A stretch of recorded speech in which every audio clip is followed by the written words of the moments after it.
But if you do plan to head out early, you're going to need a good excuse, which got us thinking. Yeah? What are we thinking about? I don't know. Leaving right now. Oh, maybe we have to leave. But this is the problem. The food comes out at the end. We have a nice meeting. We're all together. So you hate to leave early. Yesterday, Marley brought donuts. Oh, that was good. All right, we got to go.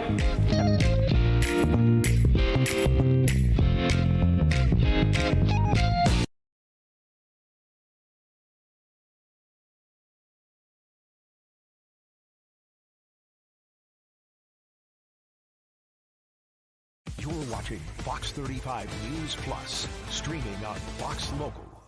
Well, good morning to you. Welcome into Fox 35 News Plus. Garrett Weimer here, and thanks for joining us on this Tuesday morning live on Fox Local, YouTube, and on Facebook. At the outset here, just want to kind of let you know some of the things that we are tracking. Give you a live look right now in Tallahassee, where on the left you are seeing the Florida State House. On the right you are seeing the Florida State Senate. They are debating the resolution for the property tax kind of phase out and the proposal with some changes. But the governor's proposal for increasing the homestead exemption, again, there have been some amendments that have been filed to that that make the plan a little bit different than what the governor proposed, but essentially the bones of it are similar. So they are debating that right now, and will hold a vote on that shortly. Again, both chambers it would have to get 60%. For it to pass both of those chambers, and then if they do that, it would end up on your ballot in November to vote on, which would also require 60% to pass. So we are monitoring that. We'll likely listen in to that in just a couple of minutes. Let me also give you a live look right now on Capitol Hill, where Secretary of State Marco Rubio is testifying right now in front of the Senate Foreign Relations Committee. There is Senator Mike Lee, Republican from Utah, who is speaking right now. We just heard some back and forth between Secretary Rubio and Tim Kaine, a Democrat from Virginia. This is a budget hearing about the State Department budget, but a lot of questions have come up about Iran negotiations and that kind of thing. So we are keeping a close eye on that this morning as well, and we'll likely listen in to that coming up in just a little bit. Let me also give you a live look over downtown Orlando on this Tuesday morning. It is a storm team alert day, and so we're going to check in with Fox 35 storm team meteorologist Brooks Garner. Going to tell us a little bit more about what we can expect weather-wise. We're seeing more showers, more storms out there a little bit later today, and there is the chance for some severe storms as well. So we will tell you everything that you need to watch out for with that. Couple of other quick notes here before we kind of jump in. I want to let you know that coming up at noon, we are going to be listening into a news conference from Pinellas County, where Clearwater Police and the Pinellas County Sheriff are going to be talking about this teen takeover event over the weekend. A lot of folks, a lot of teens out there ended up with someone being shot. And this kind of fits into that larger trend that we've seen across Florida with these teen takeovers. And so expect a strong stance about this, and an update on what happened as well from investigators in Pinellas County coming up around noon. And then Governor DeSantis is going to be in Orlando at 12:30. He's holding a news conference with a number of officials.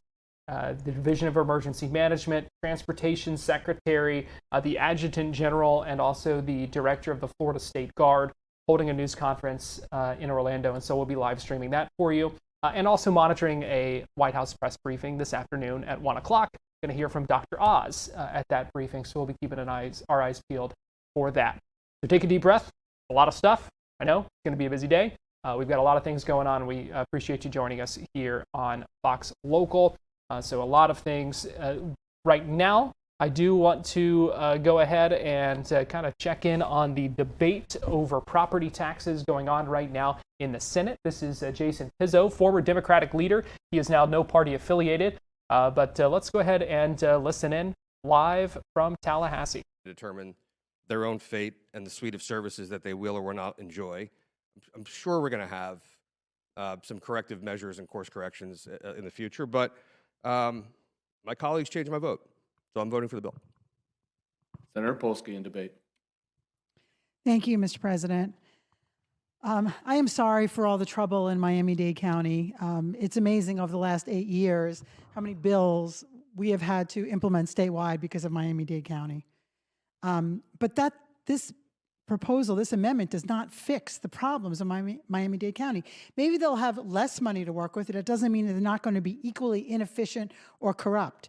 So if we have problems there, let's deal with them there and not force this project on the rest of the state where admittedly quite a few counties and cities are doing it right and well.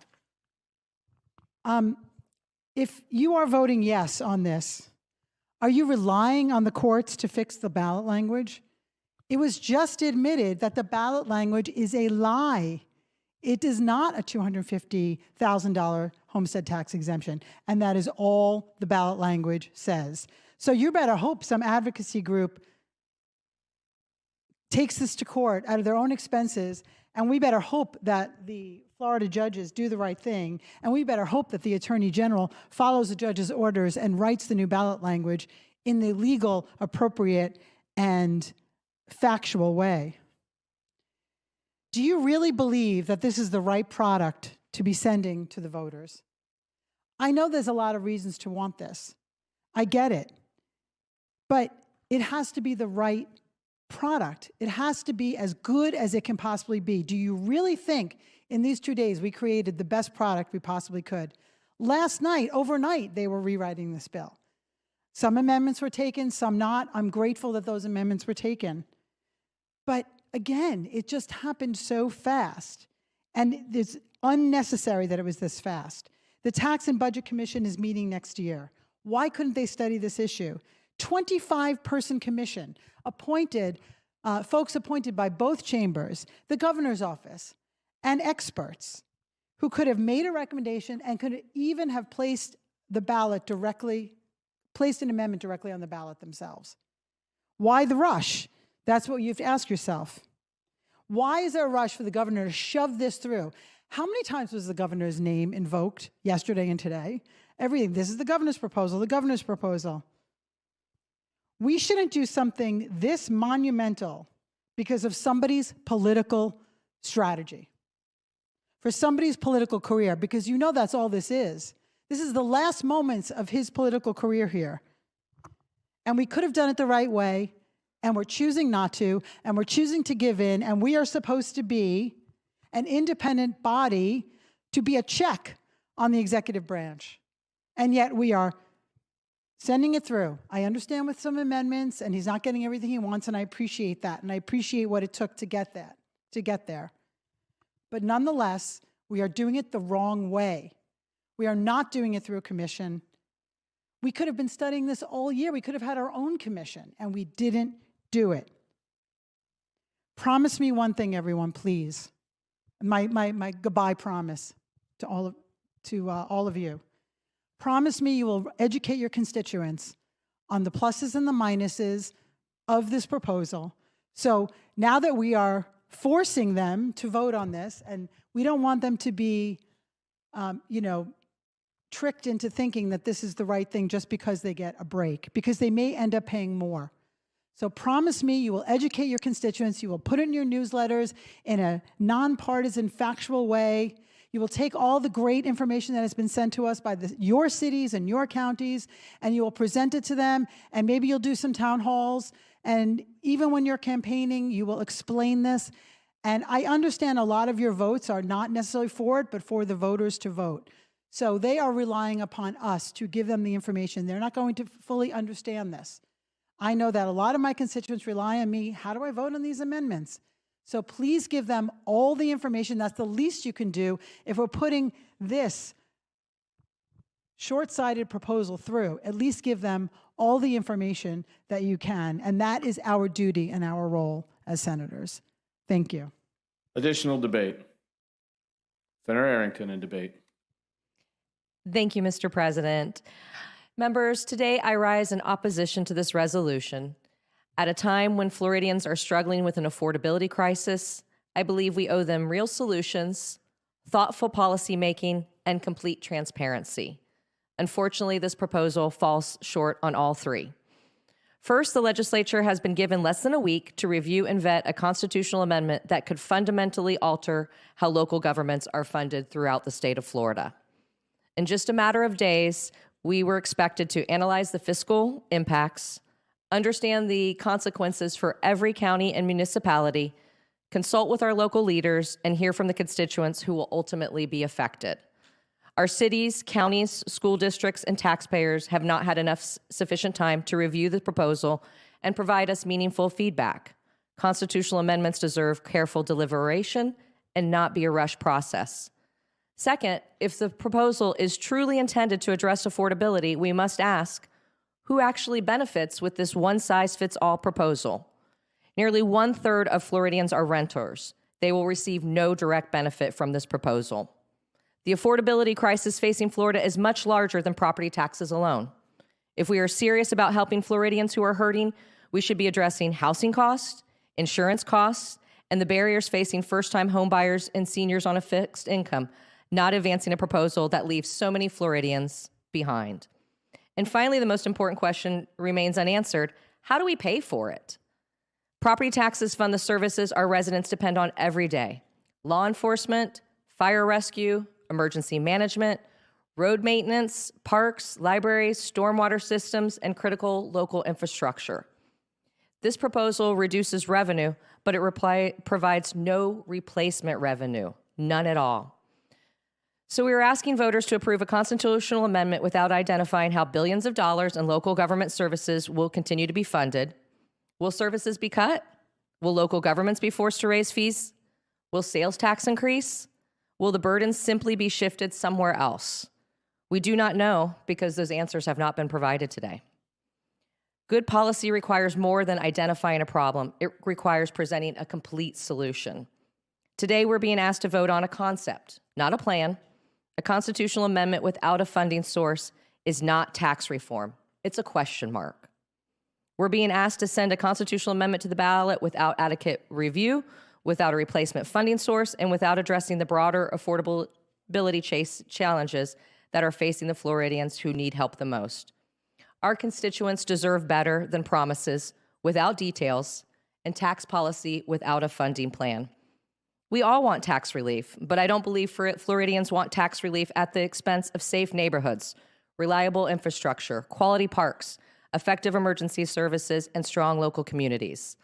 The goal should be to make Florida affordable and functional, not one where we sacrifice the very services that make our state a place people want to call home.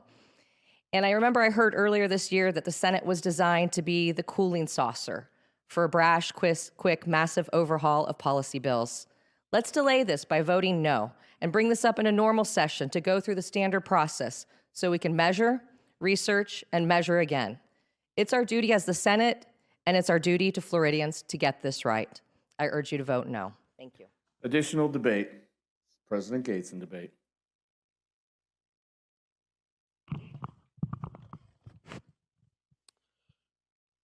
Floridians deserve property tax relief. That was the refrain from our colleagues on the other side of the aisle. That's what they said. It's a direct quote from their debate. And we ought to do it, right? They said we ought to think about it. We ought to look at it. We ought to have a bill. We ought to discuss it. And so we sort of think it's appropriate, perhaps, to kick the governor because he came in with a bill at the end and didn't give us as much time as we'd like to review it. Well, the hard fact is we didn't have 72 hours.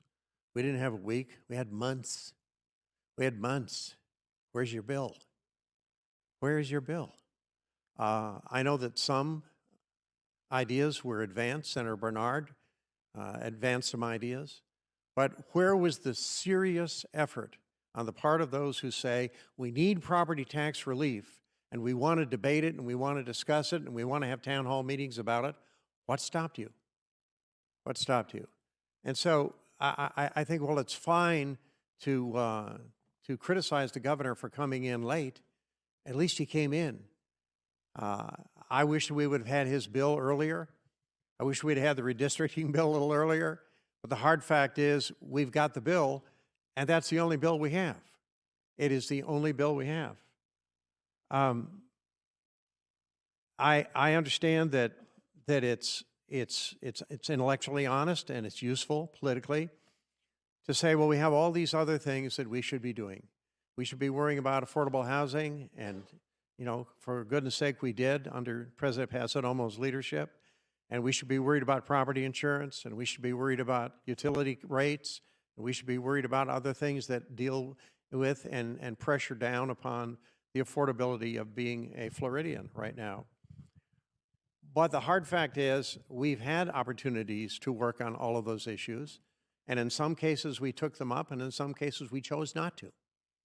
And so the question then becomes, if we cannot do something about everything, should we do nothing about anything? And I think the answer to that ought to be obvious. We have an opportunity here to do something about a key pressure on affordability in Florida, and that's property taxes. And we can be mad at the governor because he didn't come in sooner.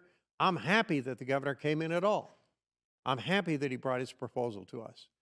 And I criticize myself, and I believe we as a legislature can take some self-criticism, self-assessment, that if we really believed that we ought to have property tax relief, as opposed to just talking about it, we should have worked together, Democrats and Republicans, conservatives and liberals, to try to put together some plans that ought to have been discussed and reviewed considerably during the last months. But we didn't do that. So we have the governor's proposal. Some of my colleagues have said that there's going to be a significant tax shift, that's what this is all about. I hope not. I may be very much in the minority on this issue, but my concern is that there may be a tax shift. A tax shift because I think it's always easier to look for another way to spend money as opposed to another way to save money. Many of us in this room have had to sign the front side of paychecks. I have for most of my life. And I can tell you that when recessions hit, when tough times hit, when when opportunities arise for competitors to come in and take a piece of your action, so all of a sudden you have less money, then you make hard choices. And those hard choices allow you to sustain yourself as a business. And that's what we've done as a state. The fact is that when I was sent to the Senate in 2024, one of the first things that happened was that President Albritton made sure that we all sat down, all of us, the whole Senate, with the state economist. And Amy Baker laid out in clear and absolutely unmistakable language what was going to happen over the next 4 years and what we needed to do. We needed to begin to reduce spending overall by $6.1 billion over a course of 4 years if we're going to conform with the constitutional requirement for a balanced budget. So you know what we did? We've been reducing spending. We reduced spending in 2025, in 2026, and we're reducing spending going forward. Because we had to, because the state economist gave us guardrails, because President Albritton set that in front of us and said, we have to do it. Well, we had to do that, in a business. I've had to do it, still have to do it in business. And Florida families are being asked to do that, whether they want to do it or not. There are a lot of families sitting around kitchen tables in my district trying to figure out what they're going to have to give up in order to do the things that they have to do. Because we have a lot of people in my district on fixed incomes. We have a lot of young families who are military families, who are on military salaries, and they can't afford the housing. So they're trying to make tough decisions. They're doing that. The state of Florida is doing it. The legislature is doing it. But local governments have not had to do it.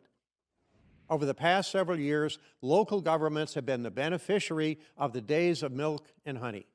They've gotten extraordinary increases in the amount of money that they have available to spend, and they spent it. And, plenty could be criticized about the way the legislature does business or about the way that I vote. But at least we've reduced spending because we knew we had to, because we had to live within our means. And families have had to do it, and businesses have had to do it, because we're in a situation right now of some economic uncertainty, to say the least. And so now we're asking local governments to do the same thing. Frankly, I hope that they do. But I don't believe necessarily that they will. And that is why I asked Senator Avila and I asked my colleagues to face the fact that if this passes in the next session of the legislature, we're going to have to establish the same kind of guardrails for local government that we had to establish for ourselves. We have to look into the future as best we can with the data that we have available to us and say, you know, here's what we're going to have, but here are some of the things that we're not going to be able to spend money on. And they're going to have to be tough choices made. And I will do everything I can to avoid a tax shift. I will stand with those members of the Senate who believe that we have to have something in place that says to local governments, you can spend, and you should spend, and you have the discretion to spend in order to account for population increase and account for the cost of living increase, but not to account just for the availability of money. And so I'm going to support language of the kind that Senator Avila and I discussed in my question to him. It might be a TABOR or something like that to make sure we don't have a tax shift, that we don't say to the people whose taxes we're now saying we're going to lower, well, yeah, we're going to lower your taxes, but we're going to increase your garbage fees and increase your fire fees and increase everything else that we can think of so that we don't have to make the tough decisions. Because this won't be popular, I know, with some of my local government friends, and I served on a school board for 6 years. But I can tell you there are tough decisions that have to be made in local government, just like in state government, and just like in businesses, and just like in families. Senator Don Gates, a Republican from Crestview, speaking right now as the Florida Senate debates the property tax cut plan. That's happening right now on the floor of the Senate. We are also seeing debate in the State House of Representatives that Ana Escamani was just closing on one of her amendments that she proposed for this plan, this resolution that would be on your ballot in November. If both chambers approve it, it would, again, a 60% vote of both chambers before it would end up on your ballot in November. We are monitoring this, keeping an eye on this debate, and we'll get you back to that coming up in just a little bit. It looks as if Escamani's amendment there is going to fail, but we will keep you updated on developments in Tallahassee. Right now, we are going to take a quick break here on Fox 35 News Plus, and we'll be right back.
Fox 35 Storm Team meteorologist Brooks Garner joins me now. Brooks, we are watching out for more rain, more storms today. We are, Garrett, and they're going to kick in early this afternoon. So right now we're good to go, but it's fun looking at the beaches. You know, the waves have been pretty big. It's a sign of what's to come. We've got a cold front that's going to be moving through the area, and in doing so, it's going to kick up some pretty big surf over the next couple of days. Folks will have to watch out for the rip currents, but the surfers are enjoying it before the rain begins this afternoon.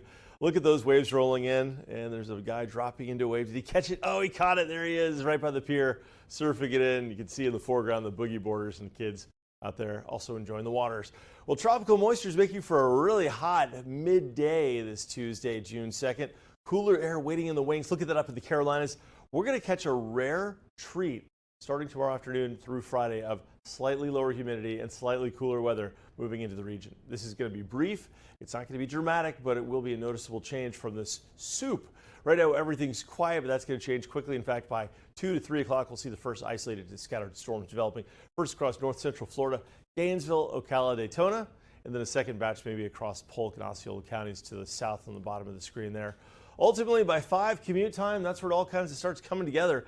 And the theme here is that as that cold front works south, its rain is going to bump into the Atlantic sea breeze, and that's going to enhance the rain rates, rain totals, and severe potential and severity as we push through 5, 6, 7 o'clock with a couple of these storms getting winds maybe over 50 or 60 miles per hour gusts, laying down rainfall rates up to 4 inches per hour, like an inch every 15 minutes.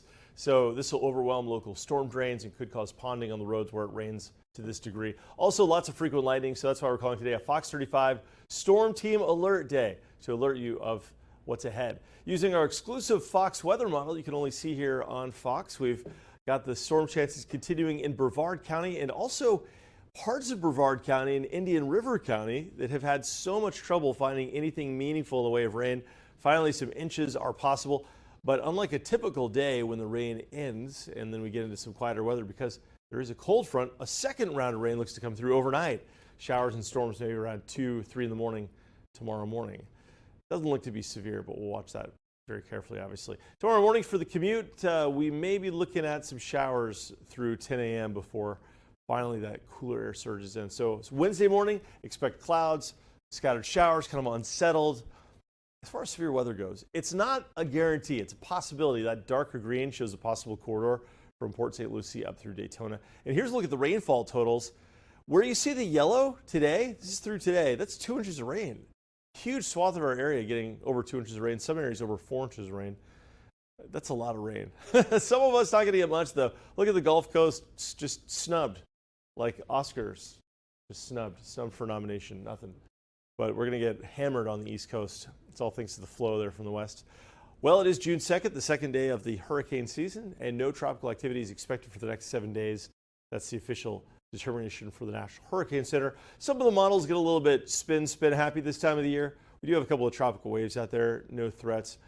Indication that we may see a surface low trying to develop in the Gulf, but there's a lot of wind shear, and it's very common this time of year to have computer models just get really excited about every little thing. But we'll let you know if that changes. No worries at this point. And even if something does form in the Gulf, it's not going to affect us. So today's the Fox 35 Storm Team Alert Day. High of 90, steamy, 70% chance of rain. Tomorrow morning, a couple of morning showers, kind of cloudy to start, and then sunshine in the afternoon will break out between the clouds, becoming breezy and milder. Look at that. A high of 82 tomorrow, 83 Thursday, 84 Friday, morning lows in the 60s. But then just like that, snap, we're back to the heat, we're back to the humidity, and we're back to the storms for early next week. So I don't want to go as far as referencing Shakespeare and call it a Midsummer's Dream. Mm-hmm. Or is it a Midsummer Night's Dream? A Midsummer Night's Dream, yeah. That's why I don't reference Shakespeare. But in this case, it's not officially summer yet, so I can't really go that far. It's still springtime. Basically summer here, though. Basically. It's meteorological summer. Okay. You know, June, July, and August, those 3 months are considered summer in the weather world, at least for climate studies. The astronomical start of summer, when we had the summer solstice, when you got in the woods and, you know, do the dance. Of course, people do all kinds of celebrating. Yes. Well, that's June 21st at just before 5 in the morning. All right. So we got a little time. We got a little bit of time. Yeah. We're already feeling like summer, though, here in Florida. We sure are. Wait till you see those downpours this afternoon. It's going to be like the Florida you remember. All right. Fox 35 Storm Team meteorologist Brooks Garner, thanks for joining us. You got it. Thanks, Garrett. We're going to take a quick break, and we'll be right back.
You're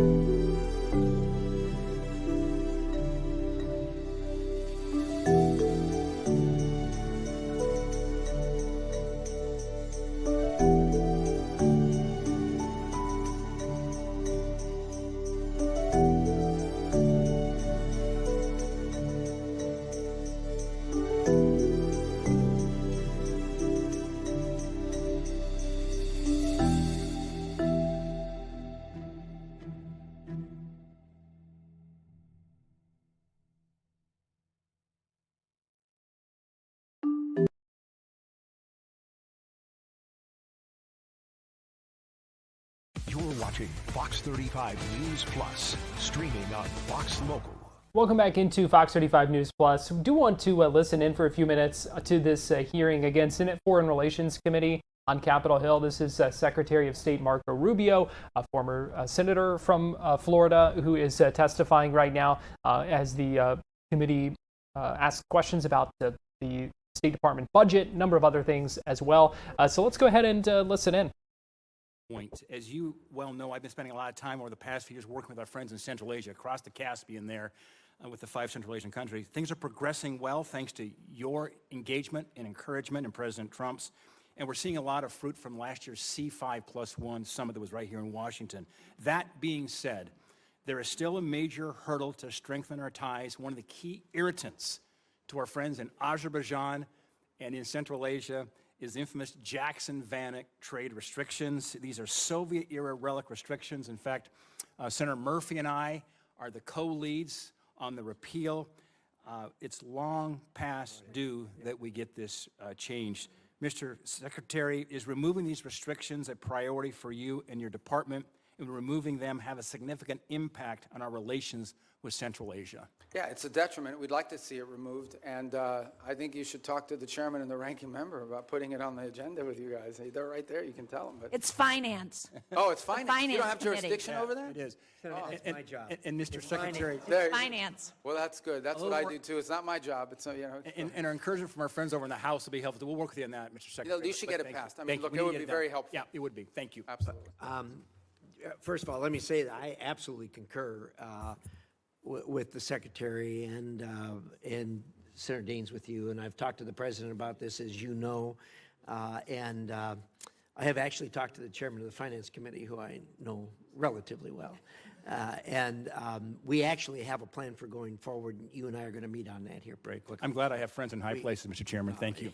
But no, you're absolutely right on that, and it's just in the queue. So with that, let us go to Senator Coons. Thank you, Mr. Chairman, Ranking Member, Mr. Secretary, National Security Advisor. Good to see you again. I know from our service here together that you agree that China is the greatest national security threat that we face. And one of the key reasons is their repeated threats to take control of Taiwan by force if necessary. And Taiwan, as we both know, is not just some faraway island. It produces 90% of the semiconductor chips critical to everything from F-35s to iPhones. And its geography makes it indispensable, both to global commerce and military power. Do you agree with that? Taiwan? Yeah, it's not just strategically important in terms of where it's located. It also is the message that it sends to the world if something were to happen to it. Agreed. That's why for decades, really with leadership from the Senate in a bipartisan way, we've provided arms to deter the PRC's potential military aggression. In fact, you introduced the Taiwan Peace Through Strength Act of 2023. In January, Congress pre-approved a $14 billion arms package for Taiwan. It's been 6 months. We haven't received a notification. Have you advised President Trump to proceed with this? Yeah, it's under but I don't know if you were here a moment ago when I discussed. We just did $11 billion in December, which was, I think, the largest sale in history. It's certainly, I think it was more than the cumulative amount under the Biden administration. And I recall during 6 years of the Obama administration, there was zero gone to Taiwan. So some way you would argue that we're trying to make up ground. So why hold off on it now? Well, so the other 14 is being reviewed. It's under review. It hasn't been, I think it's been noticed, but it hasn't been reviewed. I mean, it hasn't been approved yet. So it's under review under the White House. Mr. Secretary, my concern is that President Trump has said publicly that arms sales to Taipei are a great negotiating chip with China. And my concern at a time when the PRC has been far more aggressive than they were in previous years, centerline crossing, circumnavigation of Australia, aiding Iran and Russia in their war goals and aims, frankly, literally helping Iranians target U.S. service members.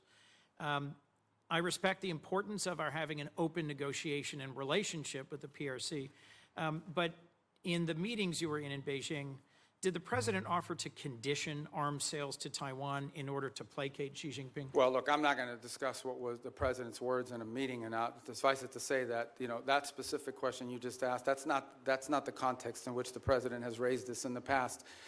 When the president says it's a great negotiating thing, what he's really saying is it's because China, as you can imagine, always mentions this. Like, this is a top priority for them. They are constantly talking about Taiwan arms sales, but that in no way is what is holding up our decision-making or the White House's decision-making. It is something the president will have to decide on the timing of when and how that is executed on. It's been approved by Congress. It's been noticed. The money's available. And as I said, we are just coming off the heels of a very large sale in December of last year. So there are a variety of reasons why these things don't happen immediately. Well, I'll just assert, Mr. Secretary, that there is more reason than ever for the administration with congressional support to continue providing robust military capacity to Taiwan, given that the PRC is more and more regionally aggressive. You also introduced and passed legislation in 23 prohibiting any president from unilaterally withdrawing from NATO. I assume this was because you recognize that our alliances are a key advantage against Russia, against China, against other adversaries. Do you still consider Article 5 an unconditional commitment? Yeah, so let me address that holistically, if it's okay, because I think we have time to do it. First of all, you're right. I have, throughout my entire career in the Senate, and through much of my time now in this administration, been a supporter of NATO. I see its utility. The key, and I'm just being honest with you when we talk about this, one of the key arguments that I would always use on behalf of NATO is the fact that it allows basing rights that we could use in a contingency operation in a time of conflict, in a time of need, that we just have had. So when you have countries in this alliance, because understand, at the end of the day, we are providing basically the defense backbone of an entire continent of rich countries. These are not poor countries. These are rich countries. And the utility of NATO for us is that it provides these basing rights. Now we are living in a world in which some of these countries, I point to Spain as an example, openly brag about how they've denied us the use of these bases. And so if the core rationale for us being in NATO, if what we get out of NATO is the ability to use bases, and then we have members of that alliance that are basically denying the use of those bases in a contingency, it calls them to question the entire thing. Forgive me, I have one more question I want to make sure we get to. Is it not true that some of the challenges in our NATO relations have only come after President Trump threatened to seize territory from a trusted and reliable and contributing partner? Yeah, I don't think that's fair. I think he publicly said both. I know, but I don't use tariffs to coerce Denmark into giving up Greenland. Yeah, but just to tell you, look, if you go back and study the history of it, NATO tensions and debates within U.S. or whether we should be in NATO, in the 1970s, it was the reverse. It was the administration trying to stay in NATO and Congress trying to get us out. Yes. I happened to see a speech, they were playing it after he passed away on C-SPAN, Jesse Jackson at the 1988 Democratic Convention calling for the United States to get out of NATO. So these debates over NATO, you were at that? As was Joe Biden. Oh. Joe Biden didn't support that position then, and I don't support that position now. But my point is that these debates about NATO have been ongoing for a long time. There's about 1,100 vetted Afghan allies being held at Camp As-Saliyah in Qatar. And that includes 400 children and 150 family members of currently serving active duty U.S. service members. They've been stranded there for a year and a half. And there is talk of sending them either back to Afghanistan into the waiting arms of the Taliban or into war-torn and now Ebola-infected countries like the DRC. And these are people who they or their immediate family members served alongside U.S. soldiers at great risk. Can you commit to working with me and others in this body to support the relocation of these vetted individuals to the United States, especially those who are family members of currently serving U.S. soldiers? Yeah, I can't. First of all, as you know, we're under an executive order now after the National Guard attack here, and so that happened last year. So we can't admit any Afghans at this point into the country. That said, you just pointed to them being sent back to Afghanistan. Our goal, we've worked on this, and we'll work with you on it, is we have talked to multiple countries. Now, I don't know of any single country that's going to take 1,000 people, but we've talked to multiple countries about taking several hundred of these people and allowing them to move to a safe location. As you know, we are operating under not just those restrictions, but broader restrictions about immigration into the United States after 25 million people entered this country illegally over a 4-year period leading up to this administration. The president just but I'll work with you to find the right places for them to go. We want that to happen. The president just raised the refugee cap exclusively to allow Afrikaners into our country. I would welcome a chance to work with you to find safe third countries for these Afghans. And I frankly think we ought to be revisiting our refugee policy, because the refugees who've come into our country in the past are the most vetted and often the highest contributing. As you know, my childhood church hosted a South Vietnamese family, and seeing the 5 of them become great Americans, entrepreneurs, contributors. It is refugees from oppression overseas, whether from Cuba or Venezuela, Vietnam or Afghanistan, who have long contributed to the United States. Thank you, Mr. Secretary. Senator Paul.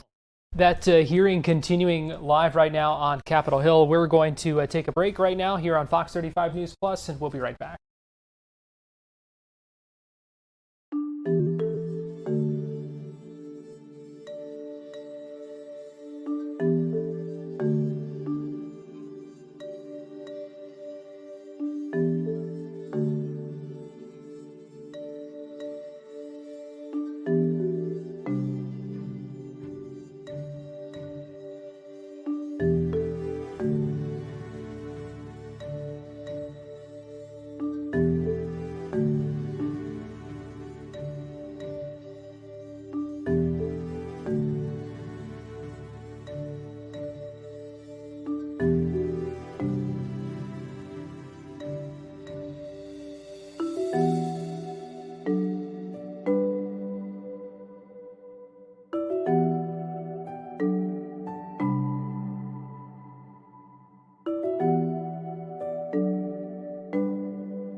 You're watching Fox 35 News Plus, streaming on Fox Local.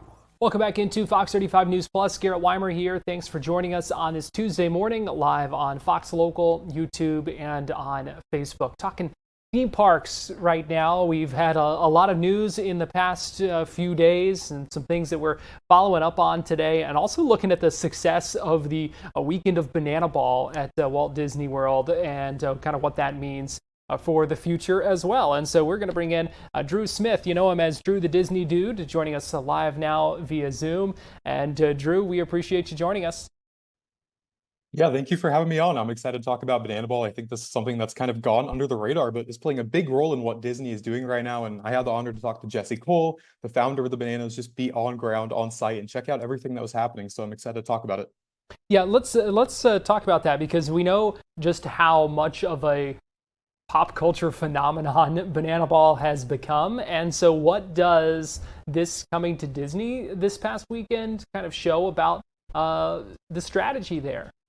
Yeah, I just think that there's so much alignment between Disney and Banana Ball. And what I really love about Banana Ball is this fans first approach. The entire day, from when I first got there, went through security, got my ticket, and just waiting for the game to start, the players are out there doing meet and greets. It's all about a show, and really the show starting immediately when you get there. Now, we had some issues with rain, and even then with the rain, the players were out the entire team ran into one of the arenas and just had fun with the fans, waiting for the rain to pass. So I really just love how focused on the fans they are, and something we'll show next when I talk to Jesse about what they're thinking about. But this B-roll that you guys are seeing on screen is actually from that first night, and it was just so much fun finally seeing this in person. I've been wanting to go to a Banana Ball game for years.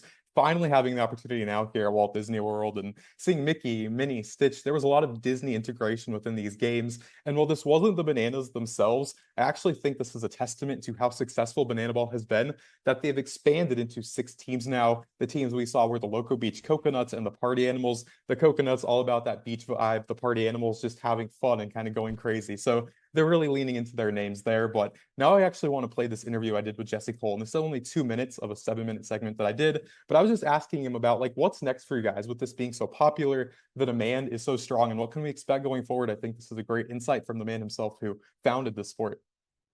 Yeah, so Walt Disney, right? We all look up to Walt. And something that's top of mind for me right now is Carousel of Progress is changing. Yeah. So Carousel of Progress is progressing forward. Yes. What's next for the bananas? Where's your mindset at right now? Well, you think about Carousel of Progress. Now that's what, almost over 60 years, right? Yeah. And it was so far ahead of its time when it was first created. And the fact that Disney honored it for this long is pretty special. People's, entertainment needs change over time. Yeah. And you have to adapt. But yeah, I mean, for us, what's next for Banana Ball? Well, I think if you try to compare it to the Carousel Progress, I think what Walt was really good at doing was seeing what's next in technology. He was really good. You think about the color, the sound, the multi-plane camera, you think about utilizing TV. He was outstanding at that. Yeah. I will say we're not the best. That hasn't been our focus on technology. Our focus is on the human-to-human interaction, the touch that we try to focus on it every day. And we look at social media as an opportunity to really share our show in a different way. But I think in the future, it's how do you bring our show and our experience to more people in unique ways? What does that look like? Where we're going to play? How we're going to play? What's the immersive experience? What's the theme? Why do people always have to sit during the game? How do you get them more involved in the game? Yeah. All of these things. The game of the past was where you come in and you'd sit and you'd watch and you would hope something great happens. Yeah. Maybe something you haven't seen before, you'd hope. You might get, something on the video board. You might get a fireworks show at the end of the night. Yeah. That's the game of the past and still to many the game of today. When you start thinking about really putting yourself in the fans' shoes and say, how do you get them truly involved in the experience from when they first show up to when they leave? That's the world we're in now. We're in personalized fast entertainment. Every 7 seconds, you're getting something just for you. Yeah. Yet everyone comes to a sporting event hoping that it works out for them. Yep. But it's not. Yeah. So how do you get that catered entertainment experience one-on-one? That's something I think about every single day. I love that. Jesse, it's a pleasure, man. Thank you.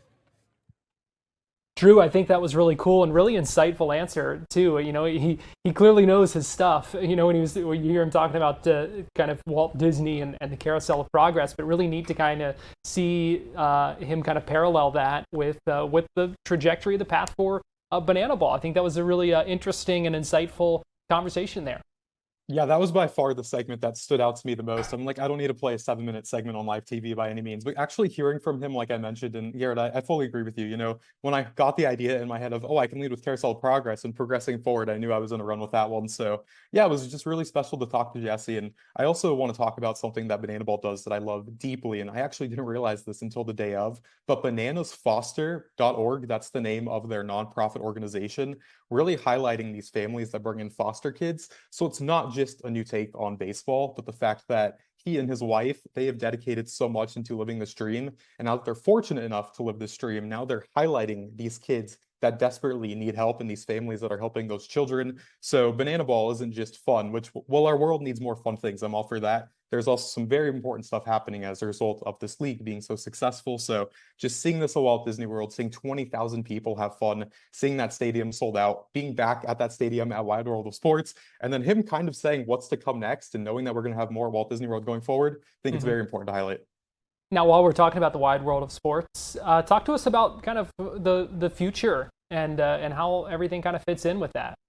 Yeah, something that I think always goes under the radar is that Wide World of Sports plays an integral role in Walt Disney World as a whole. And I actually spoke to Adam Ball, the vice president of Wide World of Sports and Disney Water Parks. And I was kind of like, well, Adam, why does this matter? And what should people know about your job? And I think the main thing that stood out to me is he's like, well, sometimes we'll have families flying into Walt Disney World just for these sports competitions. And then think about how special it is to be able to go to a theme park and make memories thereafter. Like, most of the time when you're going to a competition, you're just driving, staying at a hotel, coming home, and it's more of a chore. Whereas here, yeah, it takes a lot of effort to get to Walt Disney World, but hey, you go play your competition, well, you can go to Magic Kingdom and check out all of these new things, or go to Hollywood Studios and take a spin on Rock and Roller Coaster starring the Muppets. So the fact that there's so many things coming in and out of Wide World of Sports constantly, I think is fantastic. And he was just talking about how you have the Special Olympics, now we have Banana Ball, there's a soccer competition coming in. So that is a big machine constantly going on, and just kind of connecting it to making memories at the resort with your family and friends, I think is very special.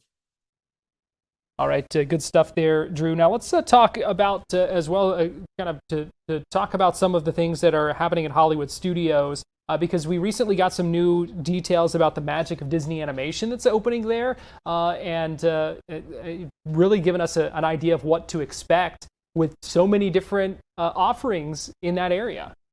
Yeah, Hollywood Studios, I know I've said it so many times, but I'm like, we're getting so much at this park so quickly, right?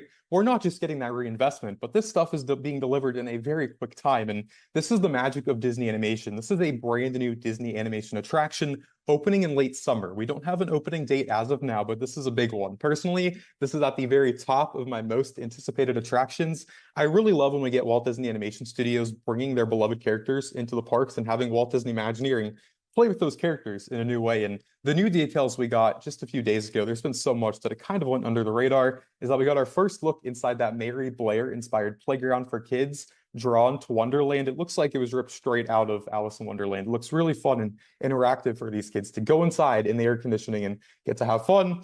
And the other big thing we got is the actual map for the attraction. So while you guys are seeing a mix of concept art from Olaf Draws to that playground to the Rapunzel meet and greet, that map is actually showing the actual layout of this area. And again, we don't have the opening date. This is awesome. I really love that we are seeing so much love put into an area that had nothing there before. Star Wars Launch Bay was nothing special by any means. So going back to Disney's roots, I think this is a return to form in many ways. Some of the actual original movies like Lilo and Stitch and Brother Bear were animated at Hollywood Studios. Now you're seeing these characters live on in a permanent attraction. So I'm very, very excited for it.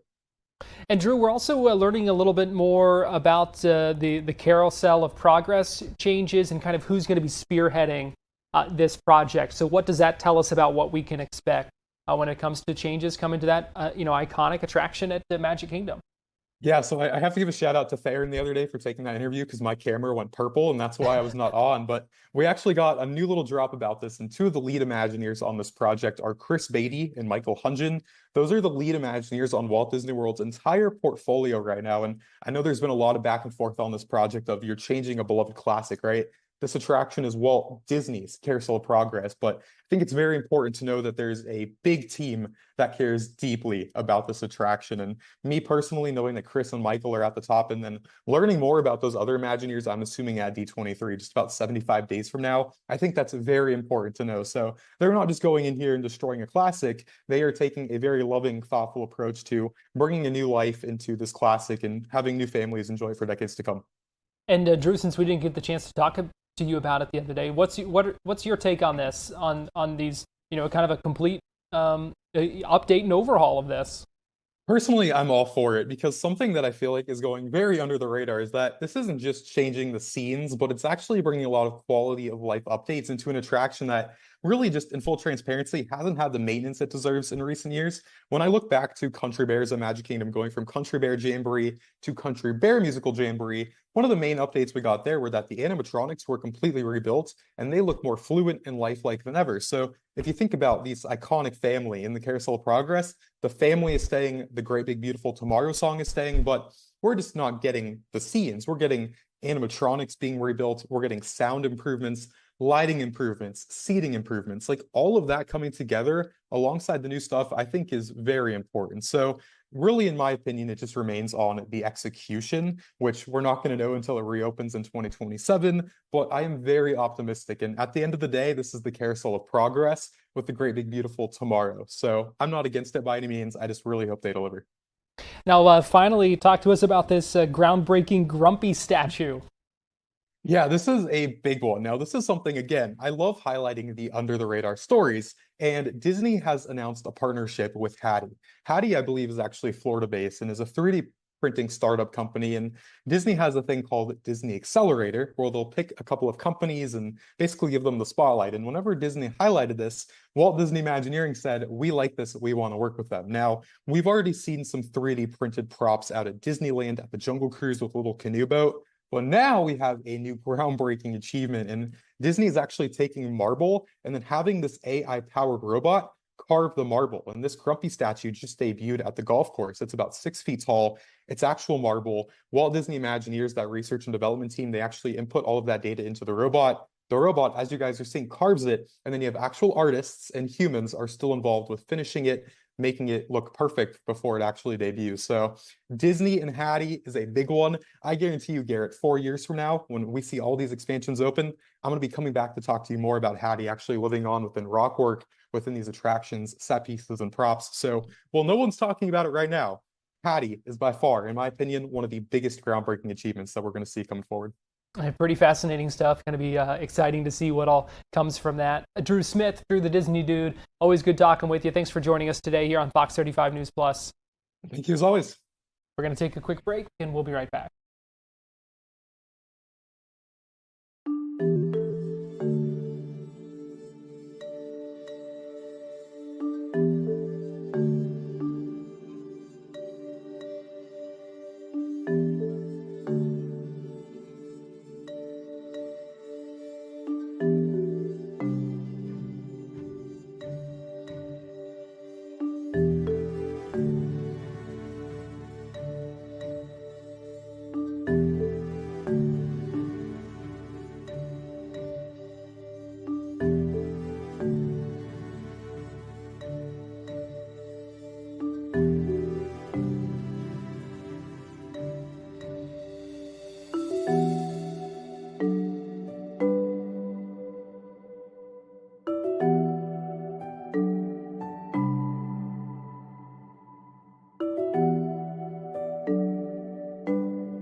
You're watching Fox 35 News Plus, streaming on Fox Local. Welcome back into Fox 35 News Plus. Garrett Weimer here. Thanks for joining us. We're approaching the noon hour on this Tuesday. You're seeing some surveillance camera images showing the moment that a teenager, you see, pulled out a gun and opened fire. This was at a large teen takeover Sunday in Clearwater Beach.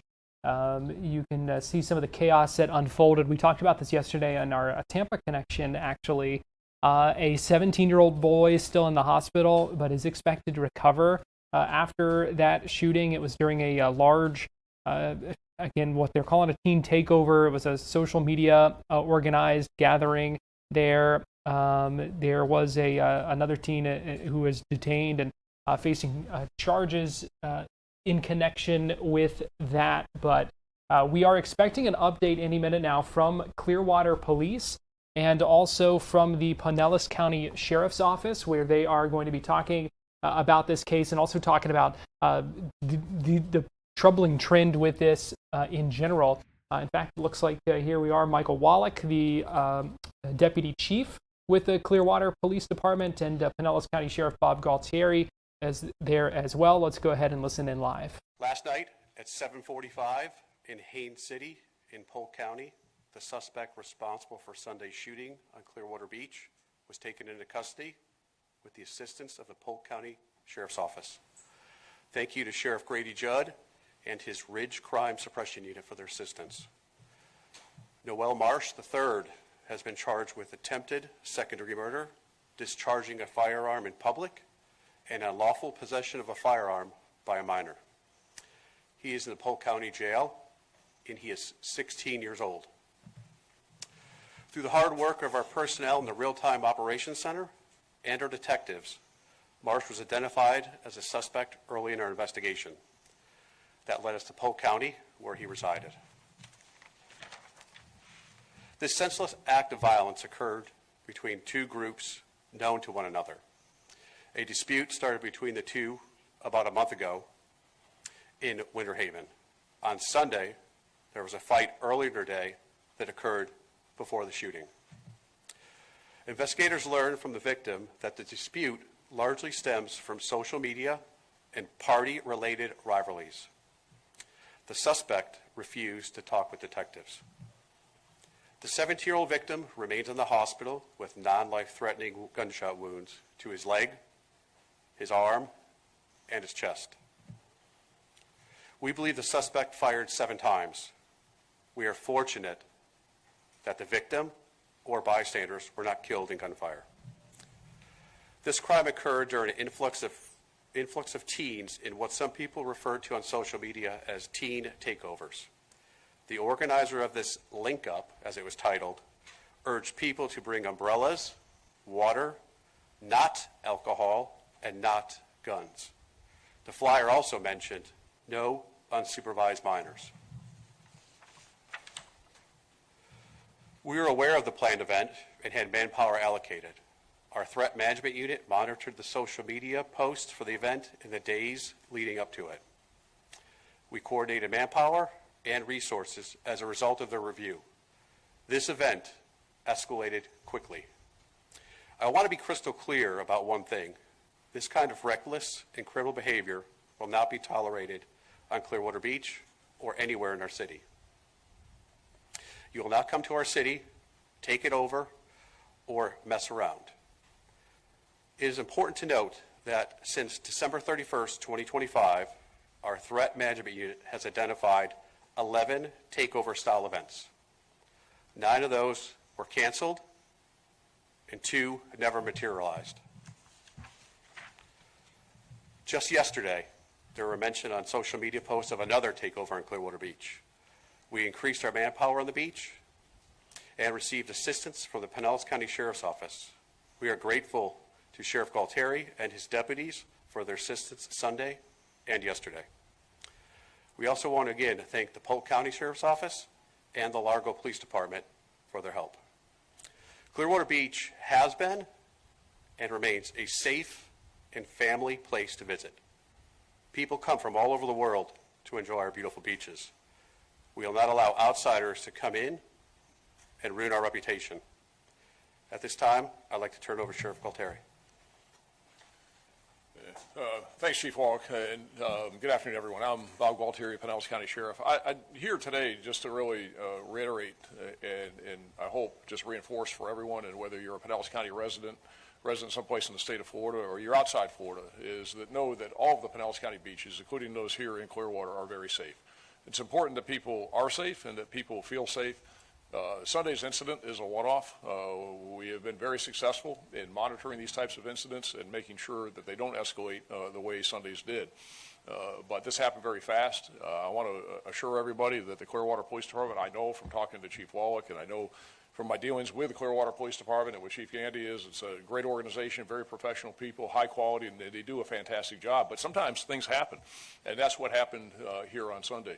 And as we have dealt with these in the past, our usual, and it's pretty much a consensus model of all the law enforcement agencies in the county, when we get wind of these things, we contact these people And we tell them, look, we're not playing. And as we did yesterday, we had one that was going to pop up on this Saturday down in Madeira Beach. Our deputies went out and talked to the guy and talked to his mother and said, look, we're going to do this easy way or the hard way. It's not happening. And as soon as we left, he posted on social media that they ain't playing, and we're canceling this event. So that's what we want to see, because we want people to be able to come to the beaches and enjoy themselves and not have to tolerate what happened out there on Sunday night. So we're all committed to making sure that everything is safe. And this was the first weekend of summer break for these kids, and this is the last weekend that nonsense is happening. So. And, importantly as well, this isn't our kids. This didn't happen from Clearwater kids or Pinellas County kids. All these people that were out there were from eastern Hillsborough County and from Polk County. And they came over. And Clearwater reacted to what they knew. And we also have to balance this as well with anybody, is people have a right to mingle about. People have a right to come to the beach. But they don't have a right to do this nonsense they did out there on Saturday night.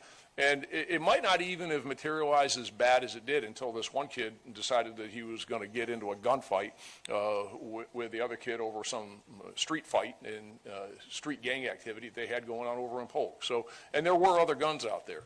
So again, from a community perspective, for the residents of Clearwater, the residents of Pinellas County, for everybody, is Pinellas County is absolutely safe. Clearwater Beach is absolutely safe. We want people to come and enjoy the summer weather. We're going to partner with Clearwater, so we make sure that we've, everybody, as we do with all the other agencies in the county, and they partner with us. Everybody works together. We help them, they help us. And we're going to have a strong presence out there just to send a message to everybody that it is safe. And in case something were to pop up, we've got more than ample resources over the next few days and this coming weekend to make sure we handle it. So, again, that's the message I want to send to everybody, make sure everybody's aware of that. I believe Chief Wallach or I can answer any questions that you all have, but that's what we wanted to convey here today.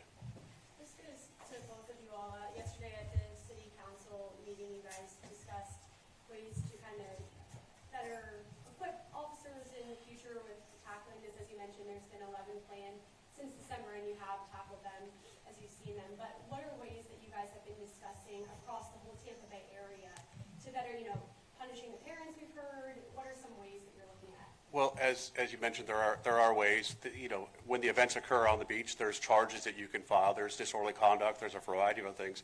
We try to get ahead of it, and by getting ahead of it, often we'll go try to make contact with the family or the promoter of the event. We'll also come time where we send a letter, which is included in the media packet that I provided to you guys, addressing that it's an unsanctioned, unpermitted takeover style event, which could result in certain sanctions. So we try to get ahead of it. Our threat management unit works hand in hand with the Pinellas County Sheriff's Office. I can tell you on the date of this event on Sunday night, I talked to Sheriff Gualtieri several times. I also reached out to Tampa Police Department because there was a flyer going around that they were going to go to Tampa afterward. So the entire law enforcement community here is well entrenched within each other. They all communicate very well. Is there a confirmed number of people who are involved in Sunday night's team takeover? As far as law enforcement personnel? Either law enforcement personnel or a number of teams? At the peak, the Clearwater Police Department had about 40 people there. 11 units from the Pinellas County Sheriff's Office arrived, and then later on we had 5 from the Largo Police Department. Is there a number on how many people were detained Sunday night? I don't have that number here in front of me right now, but I can get back to you. But there were several detained early on. There was one arrested, and then there was the follow-up investigation. It sounds like the original social media post was saying, gather here, no guns, no alcohol, supervision. So are they trying to find like almost a loophole saying, hey, this is friendly, this is okay, but deep down they want it to escalate to something? Is that like a gray area? Can you talk about that? I don't know if you want to if they're trying to, I don't want to speak for them. I don't know if they're putting a spin on the words. A lot of you'll see consistently say takeover style event. This event specifically said link up. And the link up in the comments, sometimes you'll see the street takeovers or the takeover events, they'll have, they won't say guns, but they'll show emojis of a squirt gun. So you can insinuate what that means. This event didn't have any of that. It wasn't takeover. It was titled link up. What I said earlier, it specifically mentioned the facts of no minors, supervised with adults, bring umbrellas.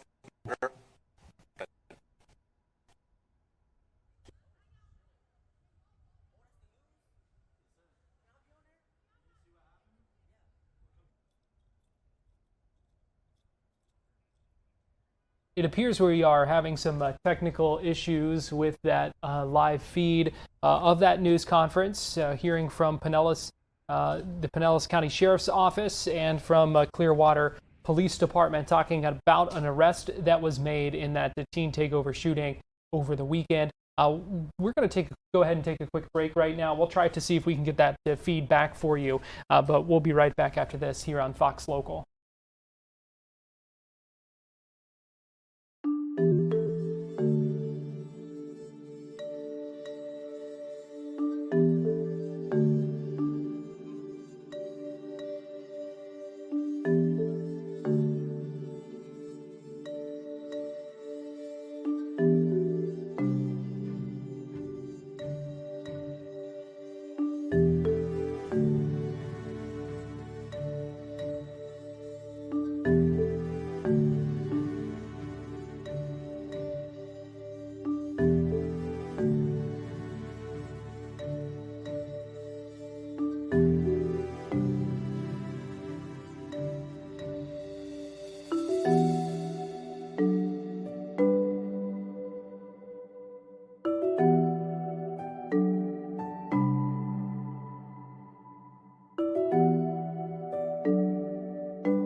You're watching Fox 35 News Plus, streaming on Fox Local. Welcome back into Fox 35 News Plus. Garrett Weimer here. It looks like our feed has cleared up and is back in Clearwater, where we're hearing from. This is the Pinellas County Sheriff talking about this shooting at a teen takeover event, talking about just a few minutes ago, he said that this nonsense is not going to happen again. They're going to take a strong stand against it as we see these events happening across the state. Let's go ahead and listen in live. And some of that was people were running, and they were running from the cops, and they started doing different things. So, this is, as they say, sometimes just stuff happens, and this is one of those things. It was a perfect storm. But, people can sit on their balconies and look at it and try and, Monday morning quarterback it. But just because people are there, no law enforcement can just walk up to people that are on the sidewalk lawfully where they are and say, you all got to leave or move on. And same thing on the beach. So it is a balancing act, especially with the way they are acting. As far as the parents are concerned, these parents need to own it.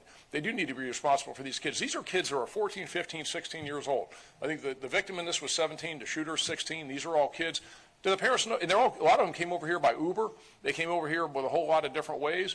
Where are they getting the money? How are they doing this? So they do need to be responsible for it. And even if it doesn't rise to the level where they can be legally responsible for it, they need to step up. And they do need to do some parenting and prevent this. Now, I'll give this woman credit down that we talked to with a kid who was going to do this thing in Madeira Beach. When deputies went and talked to him and his mom yesterday, his mom was instrumental in shutting him down. That's what we want parents to do. We want them to parent. We want them to step up. But, again, I'll say it again. Sometimes just things happen. And this is one of those. I think it is an anomaly. I think it is a one-off. But we're prepared. And if anybody tries it or tries it again, and I can tell you, I think we're going to be more vigilant about it just because it is an experience and you do learn from it. And beginning of summer, one of the things we always see every year, and I think I talked to Chief Wallach about this. Every year, what I expect, the first week school gets out, the number of car thefts go up, the number of car burglaries go up. Because these kids get out of school, they don't have anything to do, and they start stealing cars again and breaking into cars. Okay, well, we're not playing that game either, but this is something that, again, this is the first weekend of school being out, but last weekend this nonsense is happening anywhere in Pinellas County. Forget it. Not having things to do. There's Yeah. been a lot of noise about, there needs to be more programs, places for kids to go, play basketball and stuff like that. Yeah. I think that, and can I have your opinion as to whether these groups are interested in anything like that, or are they just interested in coming and getting involved in things like this? It varies, I'll go back to where are the parents, okay? It's not our job to put the kids on the basketball court. It's the parents' job to make sure that these kids are doing the right thing and not doing the things that they shouldn't be doing. And there's all types of resources out there. There are all kinds of things that are done. But at the end of the day, these parents need to be responsible for their kids. And a lot of these kids, so to that point, it's true. These kids, that kid is, carrying the gun out there. And there were other people with guns out there as well. It wasn't limited to this one kid. There were other people who had guns out there. Those kids aren't going to go play midnight basketball, right? They're not the kind of kids that are going to do that. These are, they're not good kids. Are there any programs that are provided by the Pinellas County Sheriff's Office or the Clearwater Police Department as a crime deterrent, or something that gives kids something to do during the summer? We have a police athletic league. There's a number of programs, a number of things. The city has a number of programs. The cities do throughout the county. So sure, there's a lot of resources out there where these kids can do things. There's no doubt. But again, I think at that point there's merit to that. That a lot of these kids who engage in the conduct that we're concerned about, stealing cars, breaking into cars, who carry guns, who engage in this, you can have all the programs you want. They're not going to them. What is your message for the parents who may have either allowed the kids to be there or who may have not been attentive and the kids slipped through the cracks? Same thing I just said. They need to step up. They need to parent. They need to be responsible for their kids.